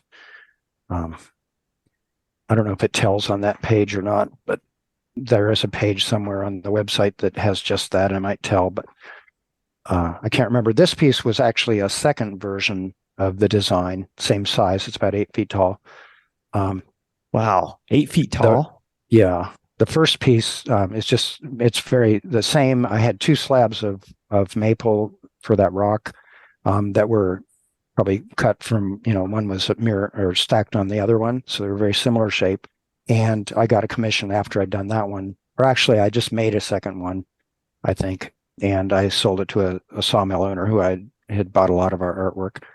And actually, we traded a bronze horse and boy sculpture that Rania had made for most of the lumber to build the studio in North Carolina. Nice. It sounds like you're definitely a proponent of the barter system. Yeah, I've bartered a lot of sculpture with dentists over the years. I love that. I love when I hear of somebody that, that they barter. I don't know. That seems very Alaskan to me too, because I know a lot of people that, have bartered for different materials or different things, different services. Yeah, that's awesome. What a great piece. And like I said, I love all the different materials that you incorporated into not only this piece, but a lot of your wall art, wall sculptures. So essentially, with what you explained earlier, with the torch and heating it up, you're essentially painting with a torch, right? Yeah, I mean it's sort of a combination of painting with a grinder and a torch. The color comes from the torch, from heating it, but the character comes from the grinding. So the surface texture kind of defines the character of whatever the subject matter is or the material you're depicting. And I use all different kinds of abrasives and speeds, pressures, different kinds of grinders, to mostly flexible shaft tools, to make a texture that kind of is characteristic of whatever I'm trying to depict. And then when you heat that, the heat colors are transparent, so they don't cover up that grinding pattern like on some patinas or paint would. And the grinding pattern, depending on the angle of the scratch pattern, it catches the light differently. So, you can have a very even surface just sanded with a orbital sander or something that's going to give a very subtle homogeneous look, but then you can have all different kinds of grinding patterns. And this is another thing that going to Pond Farm and learning to do variations on a theme and things like that really helped with my decorative grinding, because between all the different abrasives that you can use and ways of wielding them, you can make a huge array of textures and kinds of things to convey movement or transparency or different materials, whatever it is. And so it just opens up the possibilities. And then when you put the heat colors on it, different like coarseness or smoothness affects the actual color, how quickly it colors. So you could have different textures in one area. It's getting the very same temperature, but there'll be slightly different colors. There's just a lot of variables that you have to work with as you're heating, to both grinding and heating, to get the effect you want. And then there's a lot of happy surprises that come from it as well. So are you using different types of metal too, or is it pretty much all the No, same? it's pretty much all primarily cold rolled steel. So it comes without a fire scale on it. I used to do hot rolled steel all the time, but if you're trying to get to bare metal, it just goes through way more abrasives because it's a very hard scale on the surface. Sometimes I'll start with rusty metal, but primarily with bare metal these days. That layered is, I love all the different layers in that. And wow, it's just so intricate.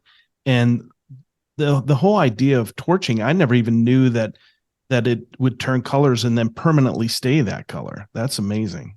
Yeah. I mean, I put a clear coat on everything because otherwise, if there's any humidity over time, it will start to rust and obliterate it. Okay. But if with a proper clear coat, it lasts. And also with the right clear coat, it doesn't, mute the colors significantly. It can intensify them in some cases. Oh, crazy. So this piece, as I said, was the second of this design. I guess I was going to ask you, so you really figured this out through experimentation and figuring out your own process. Do you know of other people other artists that are doing something in a similar vein, or what you do is that, because I've never seen anything like what you do before. So to me, it's very unique. In looking lately, few people who are using heat colors very intentionally, using it just for a splash of color that doesn't necessarily follow the form. But there's some really neat things I've seen people doing where they're getting different patterns and whatnot. When I'm making pieces, for the most part, I'm heating a broad area with a big propane torch and getting it all up to an even color. And so in order to do different colors next to each other in some of my pieces, you've got one color right adjacent to another color. And so I have to work from hot to cold. So I first grind all the areas that are going to get the green color, and I heat it up to that temperature. Then I can grind other shapes or areas next to that or within that, or subtle textures over that, and heat it again to a low temperature and say, get that color, turn it blue. And as long as I don't go hotter than the color I've already done, I won't change it. So I just work hot to cold and do finally, I'm doing the silver grind at the end. But it's challenging. It's easy to, get it too hot or heat a little bit too long. So once you see the color you like and you back off, it keeps on turning. So you have to learn to ease up to the color you want. It's very different than painting or something where you might be able to go back with a different pigment and you can evolve the whole piece all at once. I have to kind of do it very intentionally, one area at a time. And so if I grind an area and color it green, that area for the most part is finished. And then I've got to grind other areas to a finished state and heat them to a different color, and then keep moving hot to cold through all the different colors until finally, and all through that stage, areas maybe just plain, unground. So they're just all turning to that hotter color. And so you have to be able to visualize the end result and knowing that as you kind of work through all the different colors, it comes together. But it's not until you do the silver grinding, whether it's highlights or broad areas, that you sort of see it all the way you're intending it. I want to talk about another piece here. I'm going to pull up my screen again. And actually, I see this piece behind you as a print. It looks like the Seal Moon Rising. This is a huge, huge piece. Do you always work so large? No, that's actually the widest. Well, no, it's not the widest. That's 12 feet wide. I did a 16-foot wide exterior piece last summer. This is definitely one of the bigger pieces I've made. It was a commission from a hospital, and even though it was a private company, a native hospital up in Bethel, it was a call for art, so it was a competition, so to speak. They were remodeling the hospital or rebuilding it, did a really beautiful job of incorporating artwork and making it feel at home for the people who live in the community, whatever. They did a whole, when we had access to some of the documents that came from the architects and the designers, and the whole way they thought it out was a very unified plan that was cultural based as well as functional.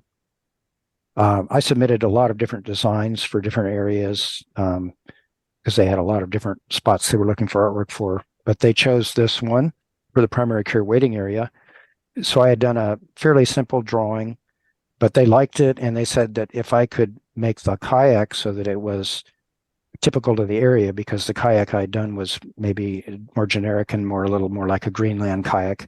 So I had to redo that part of the drawing, and I did some research and talked to a guy who made them out on the coast of Alaska. But it was a super fun project, and the first one I've done that really started to play around with, blending different colors and the sky and the water down below the ice. I probably ground and heated that water into the ice a dozen times at least to get the mottled look.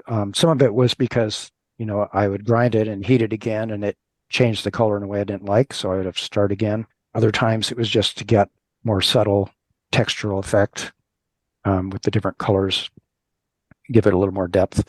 Same with the ice, trying to make it look a little bit transparent with the grinding textures. And then the sky, again, all those different colors were from multiple grinding and heating layers, so to speak. Wow. It's so beautiful. I love this piece. Oh, thanks. Yeah, that's gorgeous. So you do have a little bit of latitude if something goes a little bit sideways on you to kind of go back, reheat, and manipulate the color? Yes. I mean, you can always grind it down to bare metal again and start over, whether it's just the area you just did or because you made a mistake and have to go back a few steps. Now and then that happens, not typically. And oftentimes if I, slightly grind into an area I've already colored, I can blend that out with a wire brush and sort of make it not very noticeable. The color's still there, but it sort of makes it a subtle change between. But it's not uncommon for me to not get the effect I wanted and to go back and, grind it all back down and heat it again till it looks the way I want it. How thick is the steel on this one? I think it's 14 gauge, so it's roughly a 16th inch. Okay. And that's typically what I use. It's stiff enough to stay pretty flat, but it's not so thick that it takes, undue amount of heat to get it hot enough. I've worked with 12 gauge, which is more like an eighth of an inch, or 10 gauge for some tabletop, the decorative part of a tabletop, because it's got a little rigidity to it and stiffer as far as overhangs, and I can make a rounder edge on it, if it's exposed. So a lot more heat to get it. And working in the wintertime, and I do my heating outside, I have an insulated backdrop I can set the metal against, but still it takes a lot longer to get it up to temperature in the winter than in the summer. So typically when I'm working on a piece, they're mostly smaller panels, and I've got them mounted on a work stand held on with magnets, and I can tip it, I can rotate it, I can make it go up and down. It's made with an old dental chair base. So I can get the piece in whatever the most comfortable position is to work on, and I can also get it so that I can see the reflections of the grinding marks I'm making. So I'm not just getting to bare metal and having a jumble of marks. But with that big piece of Seal Moon Rising, I had 3 or 4 3-foot panels, but I had them all clamped to a upright frame so that the transition between panels would be accurate, both the engraving and the grinding and the coloring. I'd take it outside and mount it against the same kind of thing, so that even though I colored one panel at a time, I could look at the one next to it and make sure it, matched. Yeah. So the challenge there is, you're doing everything vertically, especially with the engraving, where you're trying to draw these lines with a grinding tool or engraving pen, something like that. And it makes it much more challenging because you have to do it all from one position. You can tilt your body one way or the other and get more comfortable, so to speak. But in general, you're more accurate, or you have more feel for what you're, like a curve you're drawing. If you're moving in a certain direction, and it's harder to go the other direction and make it feel right. So it adds one more level of difficulty than being able to rotate it into a correct, comfortable position. Yeah, that sounds incredibly complex. And when I'm looking at the nuance of the color from panel to panel and trying to match that and make it gel, that to me is amazing, Jeff. Thanks. Yeah. And part of it is because it was all mounted flush. So when I was grinding textures, I could grind from one panel to the next without trying to do it separately.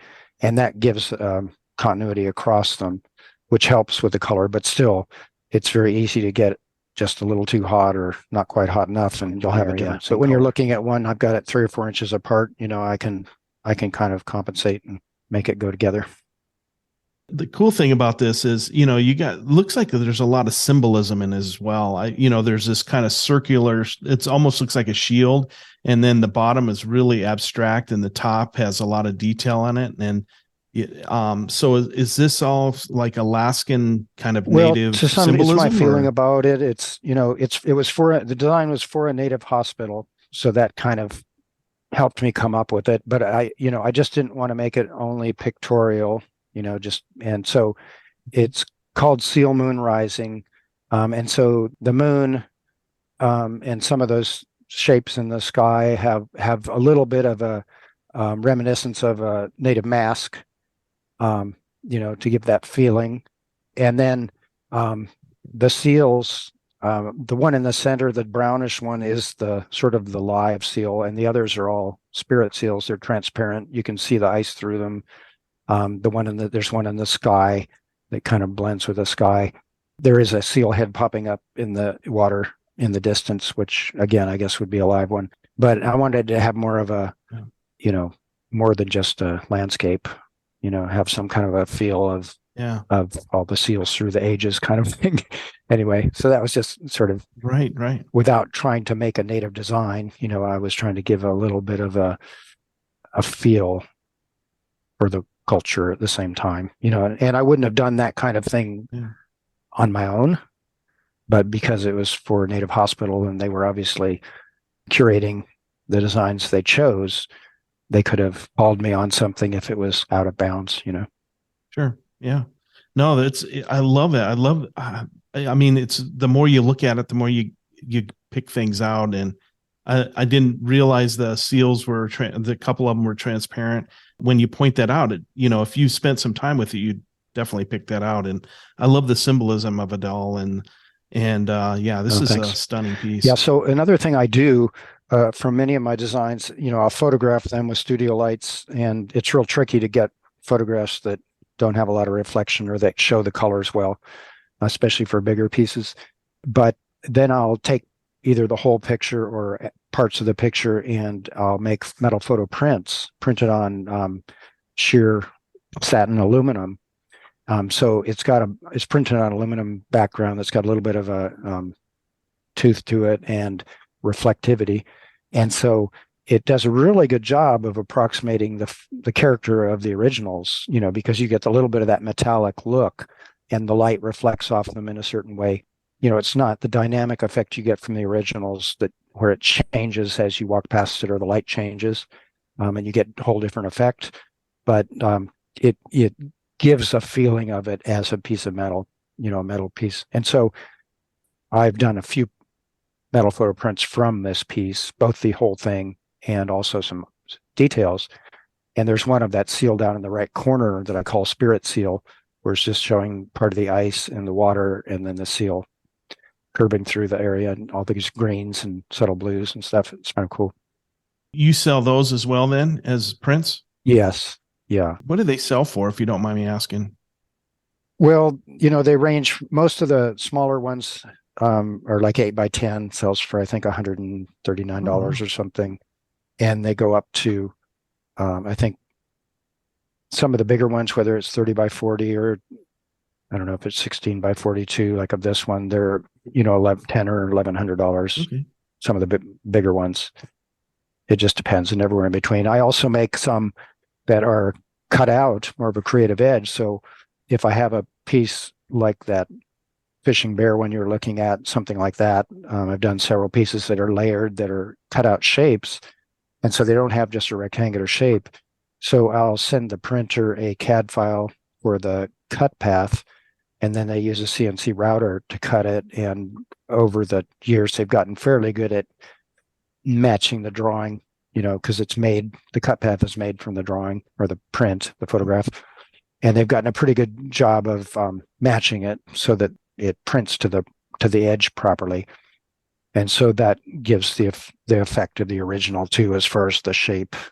I love that you're able to do that and replicate it in a way that is very similar looking to the original piece. So, I mean, in talking with so many artists over the years, we know that being able to offer something to everyone definitely works out in the artist's favor, because somebody might not be able to buy a piece for $5, $6, $10,000 or more, but they'll be willing to fork out money for something that looks like that piece or a print. Right.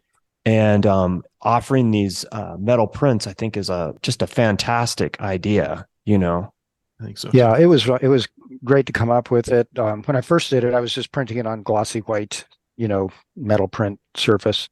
And then when I found out you could do it on the sheer surface, it just gave a whole different effect.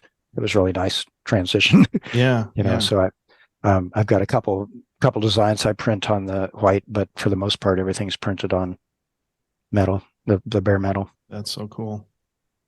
So for those that are listening, if you go to Jeff's website and you go under collect in the tab and go online art gallery, you can see his originals, but underneath that, there's some metal photo prints. There's a tab for that.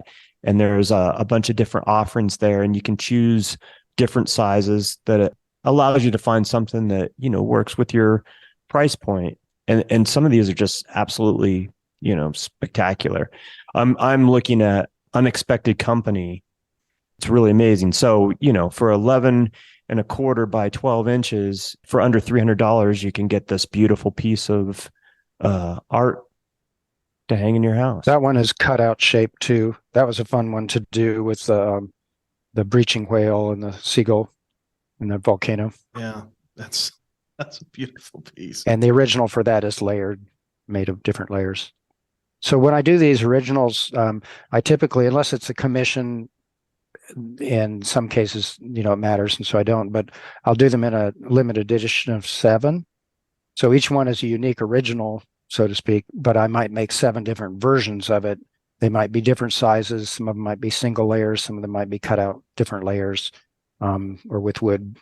And so I've done, I think of all the different designs, there's only a few that I've done 3 of so far, different sizes, and some I've done 2 of. But that way they might see a design and, the one on my website is $8,000, but I could make it smaller for them, or to fit a smaller space, or I could make it larger, or I could do it as a layered version. So it gives me a chance to use the same design, but then each interpretation is slightly different, even if it's the very same drawing, the colors are slightly different, or I might do it cut out and layered. I love that. Yeah. And I'm glad that you spoke about doing additions. Yeah, that's spectacular. I didn't even think about it, but each one would have its own nuances and feel to it. I mean, it'll be the same design, but it'll be a little bit different. It'll be unique, right? Yeah. The grinding marks are always slightly different, and the colors, as well. Is the bulk of what you do commission work, or is it a mixed bag between original stuff that you have that you're offering and commission work? It's mostly commission. I don't know the proportion, but a pretty high percentage of commission work. And although these days there's a few more cases of where someone comes to me, whether it's from an online gallery or my website, or just a local person comes to me. But for the most part, I've kind of beat the bushes and drummed up commissions, so I might go on a spree of contacting all the lodges in Alaska or the Northwest and, sending them an email with information about my work and following up for a year or two or whatever it is, and then some of those turn into a commission. Some of it's repeat from the same person, but again, generally from me following up again. So most of the pieces I've done, I've kind of rounded up the job. Gotcha. So spending a lot of time sending emails, on the phone, following up, researching places to call, things like that. Even though you've done these large commissions for a number of different places, public art, businesses, people for their lodges or homes or what have you, you still have to hustle after all these years and try to drum up some of that business. Yeah. And depending on the time of year and whatnot, and now and then it'll be a little flurry of things that just sort of come to me, but otherwise it's, it's boom and bust. Although the stair step of the boom and bust has gotten higher, as it goes, so to speak. So, but it's been, having the tours has been a big difference, because a pretty good percentage of yearly income comes slightly, the gallery sales from people coming on the tours, whether it's selling prints or some originals that I have in the gallery, or getting commissions from people who visit, on tours. Yeah. It's made a big difference. I think that's so important to say, is that, even all these successful artists, they still have to hustle. And I think some people think, some artists or young artists may think that this stuff just happens and it comes to you, and maybe some do, but I think it's really important to let people know that, this is a hustle. You get out what you put in, Yeah. And, I have been in a few shows, but rarely. I mean, I have a piece in the All Alaska Biennial right now in Anchorage at the museum. The first one I've had in that. And I've had some in a few other shows, but for the most part, I haven't pursued shows, and I haven't had stuff in galleries other than like a co-op gallery I was a part of. Early on, I might have had a couple of short shows in a gallery or something, but it's been years. And I used to do a lot of art shows when I was in North Carolina, the monthly show in Blowing Rock and some others, where I would go and set up. And now and then I'll do one here at the high school in Homer, around Christmas time, which gets some exposure.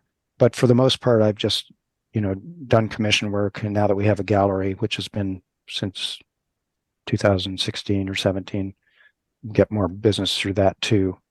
But yeah, for the most part, if I stopped making phone calls and sending emails, and then going back through all the people I've contacted before and saying, okay, is there any, can I contact this person again or whatever? Yeah, I think that's. And now and then the public art calls, I, typically just in Alaska, but I'll apply to those as they come up.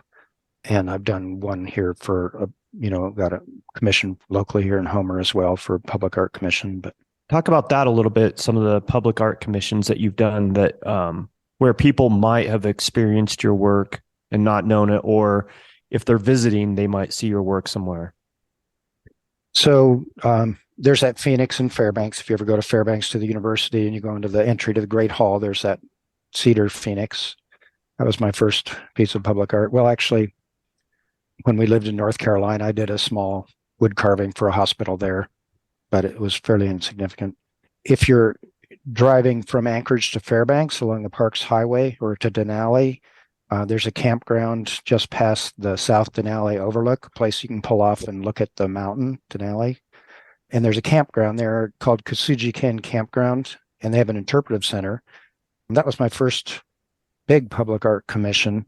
And I did a big metal wall piece with a reclaimed fir frame. And it's being an interpretive center for the state park. It's got a big landscape in the middle, layered landscape, and then it's got all these circular designs around the edges with different animals on them. It's called through your spotting scope. So it's sort of like what you would see through your spotting scope, catch a glimpse of all these animals. And then there's animal tracks for each of the animals that cover the mounting screws around the main landscape. Yeah, I've seen that on your website. That's an amazing looking piece too. That was a fun project. Yeah. Several years ago, I did a piece for the city of Homer. They had a public art call, and it's in a little pocket park here in Homer, and it's called Nor'easter. It's a guy in a rowboat that's engraved on stainless steel, then it's mounted on a cedar backboard. It's about 4x6 with a random shape and standing on posts, guy in a storm in a rowboat.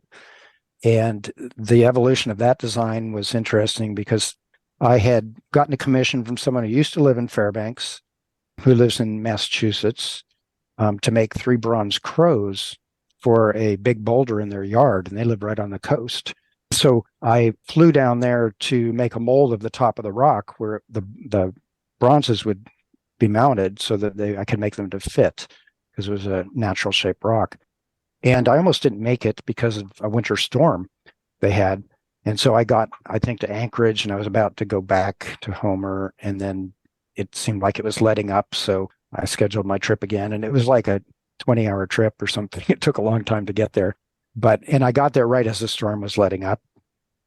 They lived right on the coast, so I could look out of my bedroom at these big waves. And anyway, that was my first experience of a nor'easter. But when I got home, after I'd made the mold for these crows, somebody here had been kind of interested in having me do some kind of a design with a rowboat in it. And so I did this sketch, and several of my designs have come from a certain piece of wood, an interesting piece of wood I had, which I wanted to incorporate into it. And so I've got these big forked cherry boards that are curved that I cut before I moved and shipped up here. And this one has a big curve, double curve, and then it forks at the other end. And I had used it for another fishing bear piece as the design for that, but I used it for mounting this, or my drawing incorporated that because I was maybe going to use that on the sculpture as a backing. So my original drawing incorporated that, and then it had waves and storm and clouds and the rowboat, guy in the rowboat. So when I got this job for the fire station, initially I submitted a design of a fireman standing with these clouds behind it, clouds of smoke or steam is what they were meant to be. And he had a hose in his hand, and it was a cutout shape. It was going to go on the clock tower in front of the fire station, on the front of the fire station. And, I made the clouds sort of the shape of like angel wings, not really literal, but it had that feeling. And so they accepted the design. I got the job.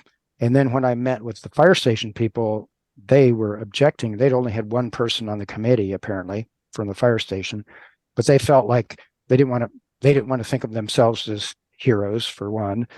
They saw the smoke or the cloud of steam as smoke, and they never went into smoke. They all, whatever their safety things they did that didn't go with. And so there were all these reasons they didn't want to use the design, even though they thought it was nice looking. So I went back to the drawing board, and we decided to do a piece for the little park, because maybe they were going to be moving out of that building anyway in the next several years. So there's a park adjacent to the fire station. And so I used that nor'easter design and refined it, came up with the design for that piece. It should be on my website somewhere. You can see it in the metal prints, a detail of it. But that was a fun one because it was all decorative grinding and no colors. Mm-hmm. You can't heat color stainless steel, but I haven't worked with that a lot. But it was just creating the different effects with the decorative grinding. That's amazing. Yeah, that piece, and like Jeff mentioned, you can at least find it under the metal photo prints. That's a beautiful piece, that nor'easter piece. Thanks. I love that design. It's stunning. Yeah, I actually did a series of emails and followed up with phone calls to all kinds of maritime museums around the country, see if I could do another one for somebody. But so far I haven't, it was right before COVID that I started reaching out, and I've reached out to a few people afterwards, but that's a great idea, so reaching no out. takers. Yeah. And I'm surprised. You'll just have to hit on the right person, but somebody's going to want that, I'm sure.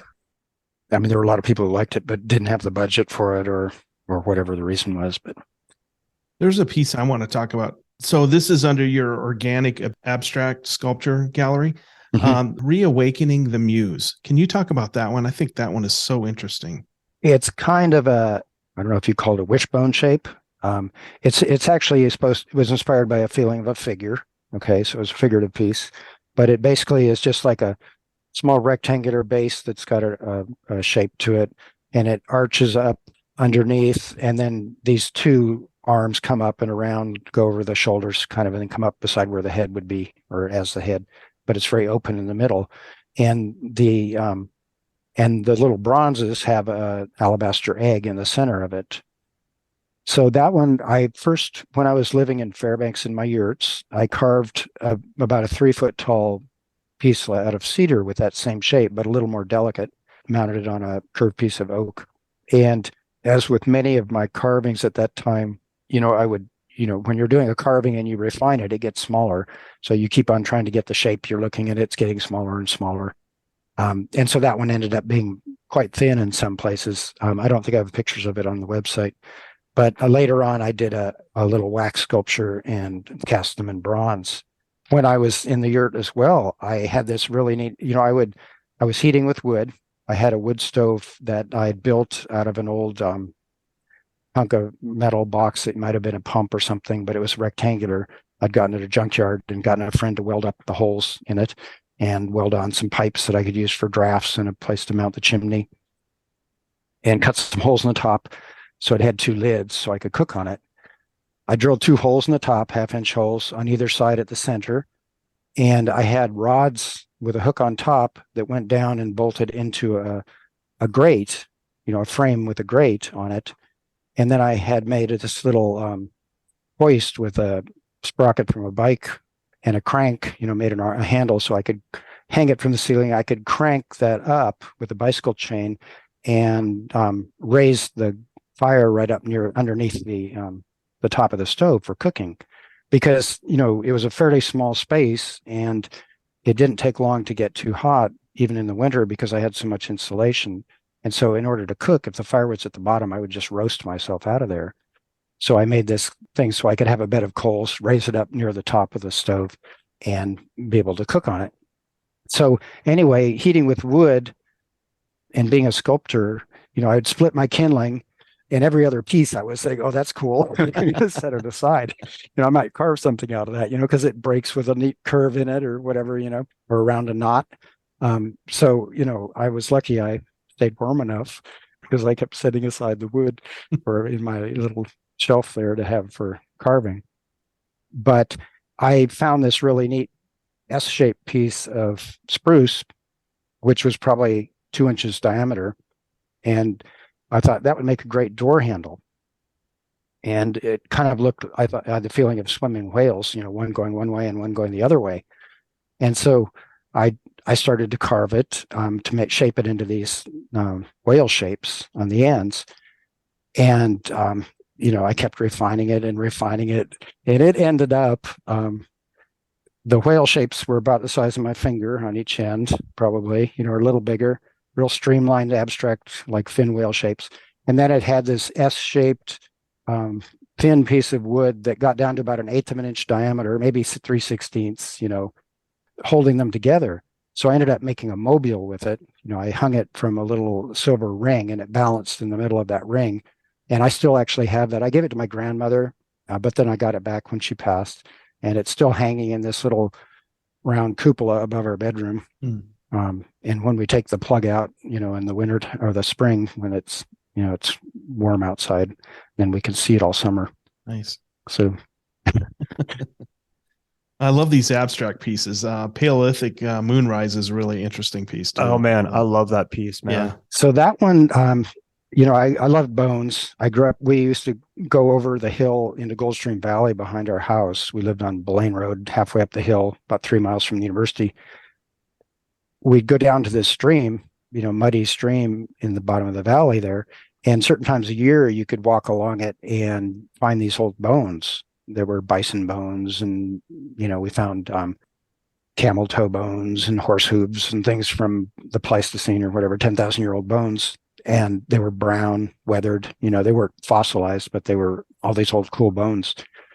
So I always loved those. And then at some point, I ended up with this fragment of a pelvic bone from a mammoth, which I didn't find, but somehow I ended up with that, and a big leg bone, which I always thought, when I was little, I thought that leg bone of mammoth came from our basement. That for some reason, because someone hand dug our basement. He was called Julian, and I was tiny, but I remember Julian loads because he could take a big old shovelful, And I thought he dug that up, but apparently he didn't.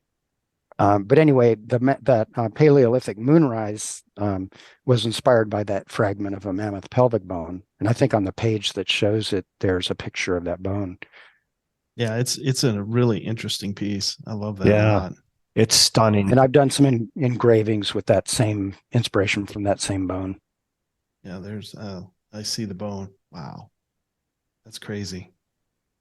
Wow. Yeah. That's spectacular. I love that piece. Absolutely. Oh, thanks. Love it. Yeah. And you beat me to the punch once again, Wes All Brown. right. I love it when we do that. I know, right? And I love the incorporation of the alabaster. I mean, I think it's enough contrast and it, I don't know, it just adds some interest to it, doesn't it? Yeah, I mean, it makes it so that it's not just a bone. It gives it some depth to it, or some dimension, and both visually, but also, gives it a different character. I mean, I've always liked circular egg-shaped things ever since I started making those phoenixes. I made a lot of things that had an egg shape in them, and it just seemed to go with that sculpture for some reason. Yeah. And that one is more of just an oval, slight oval, not really egg shaped, but it's supposed to be more like the moon. Yeah. That's a great piece. I love it. Thanks. What do you love about commissions? They're always a challenge.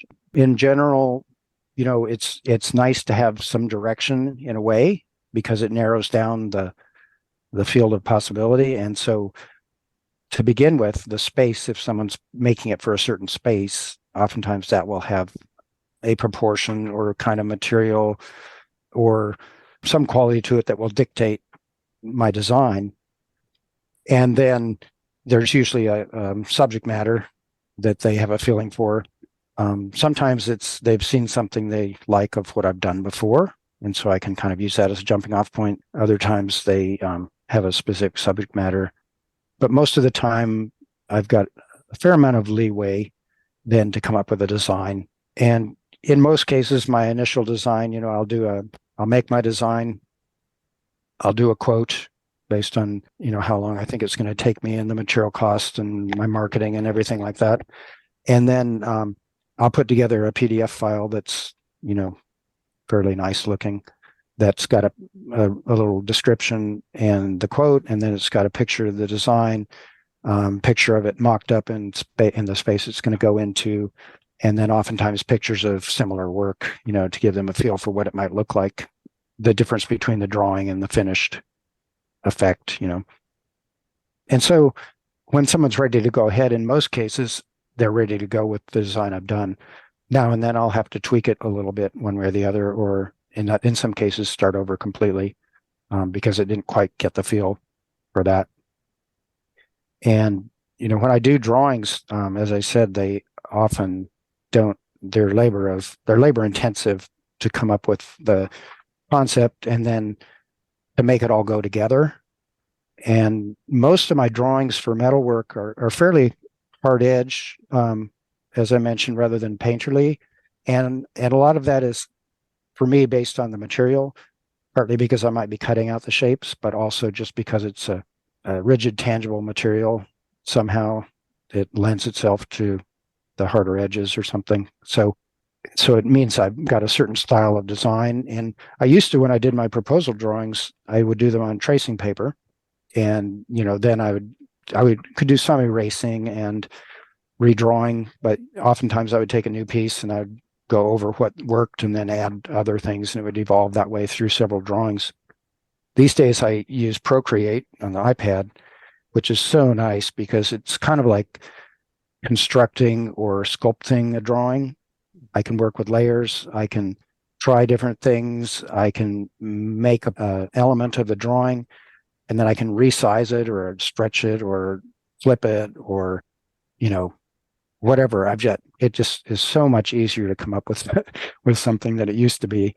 It's still a struggle to come up with a design that looks nice, but the technical aspect of it is so much more freeing, because you don't have to redraw something over and over to get it just the right proportion or in just the right spot. And it's all that little tweaking that ends up working for me, nudging it over this way a little bit, or, moving it or making it a little bit resized, or I don't know. I just go through a lot of iterations to come up with something that I'm happy with. That's awesome. We've talked to a number of people that have used that program, not the way you're using it, but I love that you're making these drawings and these different iterations to show your clients and how easy it's made your life, or easier, I should say, as far as being able to use this technology and getting what you want, visualizing, as opposed to like you said, doing multiple drawings and, working old school with paper and that sort of thing. Right. And, when I'm doing public art proposals, oftentimes, more often than not, you don't get it, get the job. And sometimes, or a lot of times, I've been, especially with, some of the schools or the Bush schools and things where they've got certain themes, some of my designs have evolved over multiple applications for different projects, to become much more finished or whatever. But so I can reuse designs that were not successful, or I can tweak them slightly to make them on theme, whatever it is. And so that's another nice thing about working on the iPad, is that I've got this sort of library of things that have potential, but haven't quite clicked yet with somebody. Right. Well, probably too, it gives you the ability to do it on the fly. If you're like visiting someplace that is not easily accessible, and you're talking with the folks and they're wanting to change certain things, you're probably able to do that on the fly. Yeah. Like you show them like, okay, let's work this a little bit more in real time. Or I haven't really done that, but that's certainly a possibility. I'm working remotely in most cases to begin with, although if it's somebody local, I'll go to their house and look at a space or something sometimes, but usually just working with a picture to start with of where it's going to go. But that is certainly, it could be a possibility. Although again, the way I work, generally I need the space and the time because my idea and the drawing are evolving, over many iterations. And so I may start out with either a totally different structure or even totally different idea, and it morphs into, as you get a feel for it and you get more engrossed in it, it can change more into what you end up with in the end. Gotcha. Do you get a lot of sales via your website you're on? Do you have a lot of online sales? I don't. No.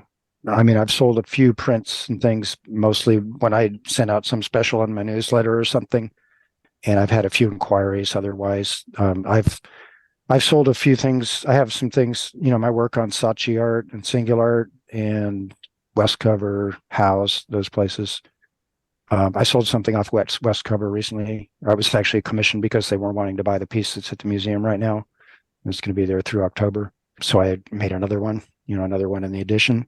And I've had, through Saatchi Art, I've sold a few bronzes, and I've also gotten commissions. I got a commission from a school back east to make a bunch of these little seated black bears that they used for gifts for their alumni. So I've had reorders of that, but for the most part, it's either things I've reached out to for public art projects, or just on my own, or people who've come to the gallery now and then, or hear about me other ways. Yeah. You have one of the most comprehensive websites I think I've encountered in doing this the last 3+ years. And for people that are listening, there's a little bit of everything on there that you can purchase and peruse on Jeff's website, along with his artwork, also the artwork of his wife, and you have some of your daughter's artwork on there as well, right? On the gallery page, on our Dean Gallery page, which is the gallery at our place here, I've got some pictures of her work. Yeah. Yeah. And she has a really fascinating, really nice style. Yeah, I like it. I enjoyed looking at all the different art. I've gone in, I've had the website up probably since 2016 also, and it's evolved and more in the last few years, I've worked a lot more on SEO, and trying to get certain parts of it to show up well in the search engines. During COVID, I spent a long time putting together online course for my metal art, teach my metal art technique, heat colored steel engraving.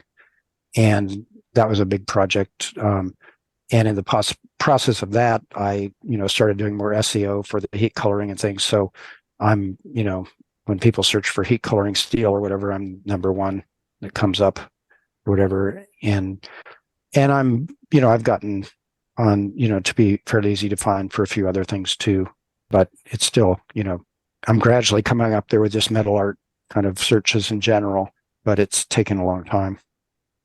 Well, you've done it really well. Oh, thanks. Now that you've mentioned this, talk about the online course offerings. You offer some actual seminars at certain times of the year, it looks like, and we've talked about one of the facets of that, but you also offer these online courses. So talk about your offerings. So the first thing I put together was the online course, and I'd been actually thinking, learning about membership sites and things and thinking about doing one of those, which I haven't done yet because I was intending to do it as a back end to my course, for people who'd been through the course, and that would just be a higher level working with people. And I haven't had a lot of people going through the course yet. I've gone in spurts of marketing it, but otherwise it's just sort of people go to it from the heat coloring page, and I get 40, 50 people a day going on that page. But I'm, there's a lot to learn about marketing that I haven't learned or gotten good at. And you don't learn that in art school, as everybody who you've probably interviewed has told you. So you kind of learn by the seat of your pants, and I'm getting more traffic, but I still haven't gotten a lot of people signing up. But it's a very intensive course. It's 6 modules, and it goes through all the different steps involved with making the kind of work I do. And the first time I did it as a cohort-based course, so I was sort of there as a resource directly, in releasing it weekly kind of modules and things like that. And I've got it on demand right now, so people can just sign up whenever they want. And I'm still responsive in the questionnaire area and whatnot. And then I've also done a couple of online workshops, which are more like an hour and a half, 2-hour workshop. One of them, the first one was live, and then I did a couple of live ones of it and then did a recording, edited the recording, and it's available on demand. And that's just on heat coloring itself to get more adept at just heat coloring. And then more recently, and that's why I'd reached out to you, I think initially, back when I was in Fairbanks in the 80s, I volunteered at the local arts council in the visual arts committee to help hang shows. And they hung all their paintings and prints or whatever at eye level, centered at eye level, like a lot of galleries do. And for me, that was very labor intensive. You have to measure the picture, you divide that in half, and then you subtract the distance from the hanger to the top of the picture and add all that to the picture hanging height, the eye level height. And so there was a lot of steps, and it was if you have 100 pictures around this big gallery, it took forever. And I got frustrated. And for whatever reason, either spontaneously or with intent, I can't remember, I came up with this tool, which I call the gallery pole, which made it very quick to determine that place to put your screw or hanger. And basically it's a pole, it's got some sleeves on it that work in such a way that when you size the sleeves down to the size of the picture, the height of the picture, it centers that around the eye level height automatically. And then you just slide another sleeve up to the point of the hanger, and you can quickly mark that spot on the wall. So they used it for years there, and it's still there. Some of the managers use it, some of them don't, depending on who's there at the time, and volunteers use it. But back in, 10 years ago or something, I thought maybe I should, after 40 years or whatever, I should try to patent this and maybe figure out how to license it or market it or something. And so I got a provisional patent and got an honorable mention in the Arctic Innovation Competition. Did a presentation for that there, but I never really took it anywhere. I read books about patenting and about licensing and about selling ideas, and it just seemed like too much and be too much of a full-time thing aside from doing my art. And so I didn't really do anything with it. And then once I learned about doing these mini workshops, I said, oh, well, maybe I should do a mini workshop to show people how to use and make it, because I spent some time and really streamlined it into something that could be made very quickly without any tools more than scissors, basically. You get your pole cut at the lumber yard, and then you just go ahead with things you can get at the hardware store or the variety store and make it yourself. And so I made this workshop for that and reached out to lots of galleries and things and museums and whatnot. And so far, it's just in its fledgling stages. I haven't actually had any workshop sales. Everybody has their own system, and I can't really show the whole tool. I have a quick demo video on my website, but I can't show the whole thing, or someone, that there goes, they can just make it Right, sure, when they right. see it. Yeah. And there goes my marketing part of it, or getting a little bit of compensation for my ingenuity. So anyway, I made this workshop, and I reached out to you because I thought maybe you would know some people gallerists and things who might be interested. Yeah. So that's another thing I've done with the online workshops. I love that. And what's the cost? Because you have it's recorded. You can go. So I think it's marked at $47 right now. And you actually learn how to make two tools. That night I was practicing my presentation for the Arctic Innovation Competition. I was just laying there about to go to sleep. And this rogue idea popped into my head about how you could do the same thing with a string, and I didn't talk about that in my presentation because I was trying to market my pole at that time, but anyway, I evolved that as well into a pocket version of this tool that is more streamlined than just a string, but it basically works around a string, and accomplishes the same thing in about the same amount of time, just a few seconds. And it does it a little bit differently. The other one does it mechanically in a way that it bypasses that formula, but the one with the string actually solves the formula without having to use math. But it does the same thing with, you're dividing it in half and subtracting the hanger height and adding it to the picture hanging height. So anyway, for the workshop, you get both. You learn how to make both of those and see how they're used. And there's a 14-day money-back guarantee. So if you see them and just isn't going to be what you need, you can always get a refund. Doesn't get any better than that, man. I'm always looking for something that does math for me. Well, and I've been talking this to a number of people. So I hope something comes out of it because, and at some point I'll probably invest in it, and because I would love to have a tool like that. But anyway, I think it's ingenious what you've described to me. And when I do tell people about it, they're like, really? That sounds really interesting. So hopefully you get some traction. If you're out there listening, you have a gallery and you want to streamline the process of hanging art, check out under the Learn tab on Jeff's website. If you go down just a little ways, 4 tabs down, save time, hanging pictures at eye level, you can check out his course and make your own gallery pole. I think that's brilliant. Yeah. Thanks. Yeah, I think that's part of, came out of both, going to places like Naguib's, growing up, where my dad was always building something around the place and just making things as a kid instead of always having toys bought for us. I became fairly inventive, and I always enjoyed tinkering. And I think one of my favorite books when I was in grade school was the Boy Mechanic series. I was fascinated by that. And anyway, over the years, I've made a lot of things, whether it's for my sculpture, or building projects, made jigs and things that make it easier. When we were doing the timber framing, especially for a big barn, was incorporating natural logs and things into corners and around doors. And I did the same thing out in front of the workshop. I have a big, tall, tapered post.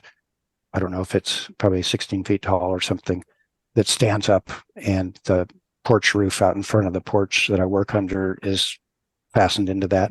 And doing the timber framing on that just by eye and with homemade jigs or, little things to hold a router or whatever it is very difficult. And, working with a tapered log and everything. So when we did the big barn, I made this tool that I call the timber jig. And there's some pictures of it on the website too. If you go under the tour page, I think, and down to in the studio or something there, it's somewhere along there, the timber jig. But it evolved also over several iterations into a tool that you can mount a timber on a carriage or put a log on centers on a carriage.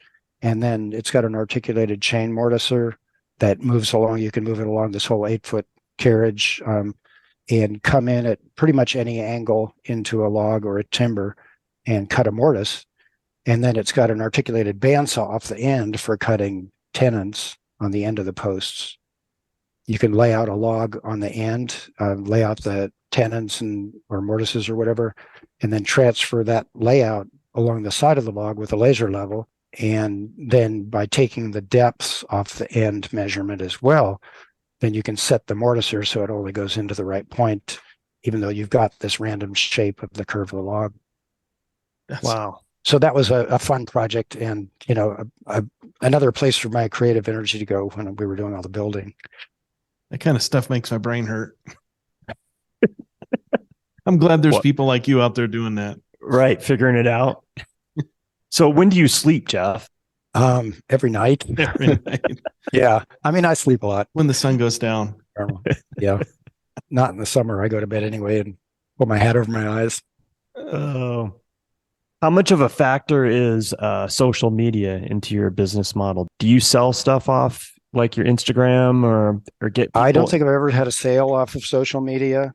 I do I have a small following, and it's a way to get things out there, but I haven't attacked it in a way that really made it develop and where I get the big reach and whatnot. I've gone in phases of posting more often than not, and other times where I'll go a week or two without posting. So, but it's a way for people who are interested to kind of keep up with what I'm working on, because I usually put process pictures and pictures of what I'm doing and information about my course or workshops and things like that on there. Those other courses that you have on there, what is the cost of those? Do you know off the top of your head? The heat coloring workshop is also $47. It's about a 2-hour workshop. And the heat colored steel engraving course is $997. That's the multi. Yeah, it's like I can't remember exactly how many hours of lessons there are, but it's 6 modules and goes through all the different steps that are involved. So multi-modules, and did I see that there's a workbook that goes along with it? Yeah. So there's videos in most lessons, demonstration videos, and then there's a workbook that has a description and information about tools and equipment and supplies. And for the most part, the videos are all demonstration based. So I've gone through and done the lesson myself with the camera over my shoulder, and then I've edited that, pared it down a little bit to make it. But all along while I'm working, I'm narrating and commenting on what I'm doing and the reason why and aspects of it. So it's a way to sort of be looking over my shoulder as I'm working and doing what you would then do in the lesson. That's great. Do you consider yourself a pretty disciplined person? I think probably. Yeah. I mean, I can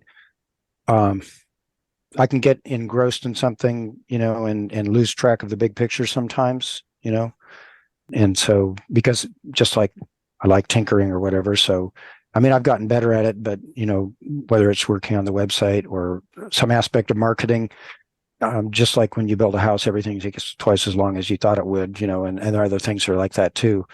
And so I can get in periods where I'm not spending enough time in the studio, where if I was just in there producing more, I might be doing better than what I'm doing trying to drum up business, but for the most part, I am pretty disciplined.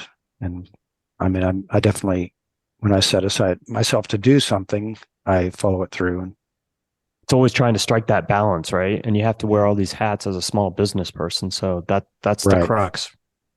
Yeah. And depending on, maybe you're doing your own accounting instead of hiring it out or whatever, so there's all these things where you don't hire an assistant because, whatever, there's all these different ways you could make things more efficient and have more time in the studio, but then there's trade-offs. Yeah. I mean, I have a hard time delegating to start with. I've run crews of carpenters and that works fine. But in my business, I find that I like to know what's going on everywhere. And I haven't gotten to the step where I've said, okay, I could use an assistant or, hire someone to do some of this, or I've been in a position where I haven't been able to afford it at the time. So, right. Gotcha. Yeah. So I'm going to ask you a question I've asked quite frequently on this podcast, but it's my Bob Ragland question. When you make a big sale, what do you do with your money? That depends on a couple of things. It depends on whether I've been, things have been going fairly well and I've got money set aside in all these different places, or whether I'm running behind and I've got to catch up. I learned about something called Profit First a few years ago. I don't know if you're familiar with that, but it's just sort of a way of accounting with different places, different envelopes, basically. So whenever you make a certain amount of money, you set a percentage aside for owner's compensation, you set a percentage aside for operating expenses, percentage for profit, a percentage for taxes, and maybe some other things too. And so I've been doing that for the most part, so that I've in my QuickBooks, I've got sub accounts of my checking account that I can squirrel funds away for all these different purposes. So I just make a journal entry that spreads it all out through those accounts to the assigned percentages. And that way, if I'm careful about not going back on it, then I've got enough money to pay taxes at the end of the year, and I've got a little money I could take out for profit. And the whole idea of it is your owner's comp and your profit accounts, you're never taking all of it out. You're always leaving some in there and letting it build, which I've never been good at because I'm not running ahead enough, But if I get a big job and get paid for it and I've been running behind, then it all goes usually to operating expenses and owner's compensation. And, I'm back to getting the next job. So. Outside of social media and doing your website and picking up the phone, calling people that you've worked with before and sending emails, is there anything else you do to kind of market your business, your art? Well, the biggest other thing has been the tours. But to advertise our gallery, sometimes we'll put up posters around town in the summer, in obvious places. And we've probably gotten some traffic from that. Now and then I've gotten referral traffic, but something else I've done over the years, which I'm not sure has ever brought me any results, but I've got it's about 100-page portfolio that I've put together in InDesign, and I get printed at MagCloud, just with a paper cover. When I've got a commission, I'll get one of those printed special with a picture of their piece on the cover, and then I'll send it to them, hoping that they'll kind of keep it like a coffee table book to show people, But again, I've done that over the years, but I'm not sure I've ever gotten a referral that way. That's a smart idea, though, even if it's just for like a tabletop discussion piece, right? Sure. I think whether you make anything or not, other people are seeing your work. Eventually, it probably pays off, Yeah. Yeah, that's brilliant. I love that. And it gives some context to, what people are seeing when their friends caught or whatever. Yeah, that's a brilliant idea. Yeah, I agree. I love that. Yeah. What to think outside the box. I don't think we've talked to anybody else that's done something like that. No, Do you? No, not that I can recall. Anything else that you would like to talk about, mention, promote, or that you're looking forward to in the next few months or between now and the end of the year? Well, we're just in the transition now. I actually spending a couple of weeks building a green right now, and then I'll be back to work on artwork again and helping Ron to get the place ready for the tours. And then, we reached out to several more tour companies this winter, and have a few more interested. So I'm sure I'm going to be really busy with all that this summer, but still be able to work on projects. I'm working on a design, hopefully more than one, for another public art project in Anchorage right now, which is due at the end of the month, or maybe it's the end of May. I can't remember if it's the 1st of May or the end of May, but I've got a number of potential commissions in the works, or ones that are sort of set on hold temporarily, kind of things, while someone finishes their house and assesses their budget. But other than that, it's kind of more of the same. It's always different, though. Right. Wes, you have any more questions?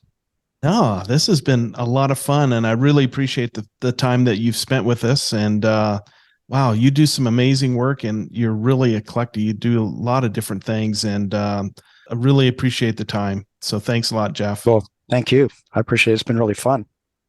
Yeah, I second that. And yeah, I appreciate you taking a few hours out of your evening to talk with us. And man, I'm just so impressed and have so much respect for not only your skill set, but the beautiful, magnificent art that you create. I mean, it's out of this world. I'm so glad that you reached out to us and we were able to connect, and we'll stay connected. And I'll be curious to see what else you'll be making in the future. Yeah. Yeah. Thank you. Yeah, I appreciate it. And hopefully you'll find your way to Alaska again. I'm way overdue for that trip. So we'll keep in contact and we'll talk to you soon.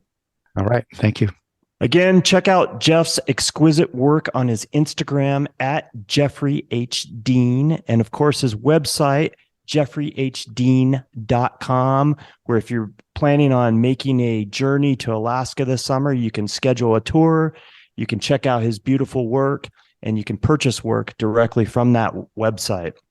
As usual, I'll have all this and more in this week's episode notes for the Tenant Podcast. I'm Todd Pearson. And I'm Wes Brown. Have a great week.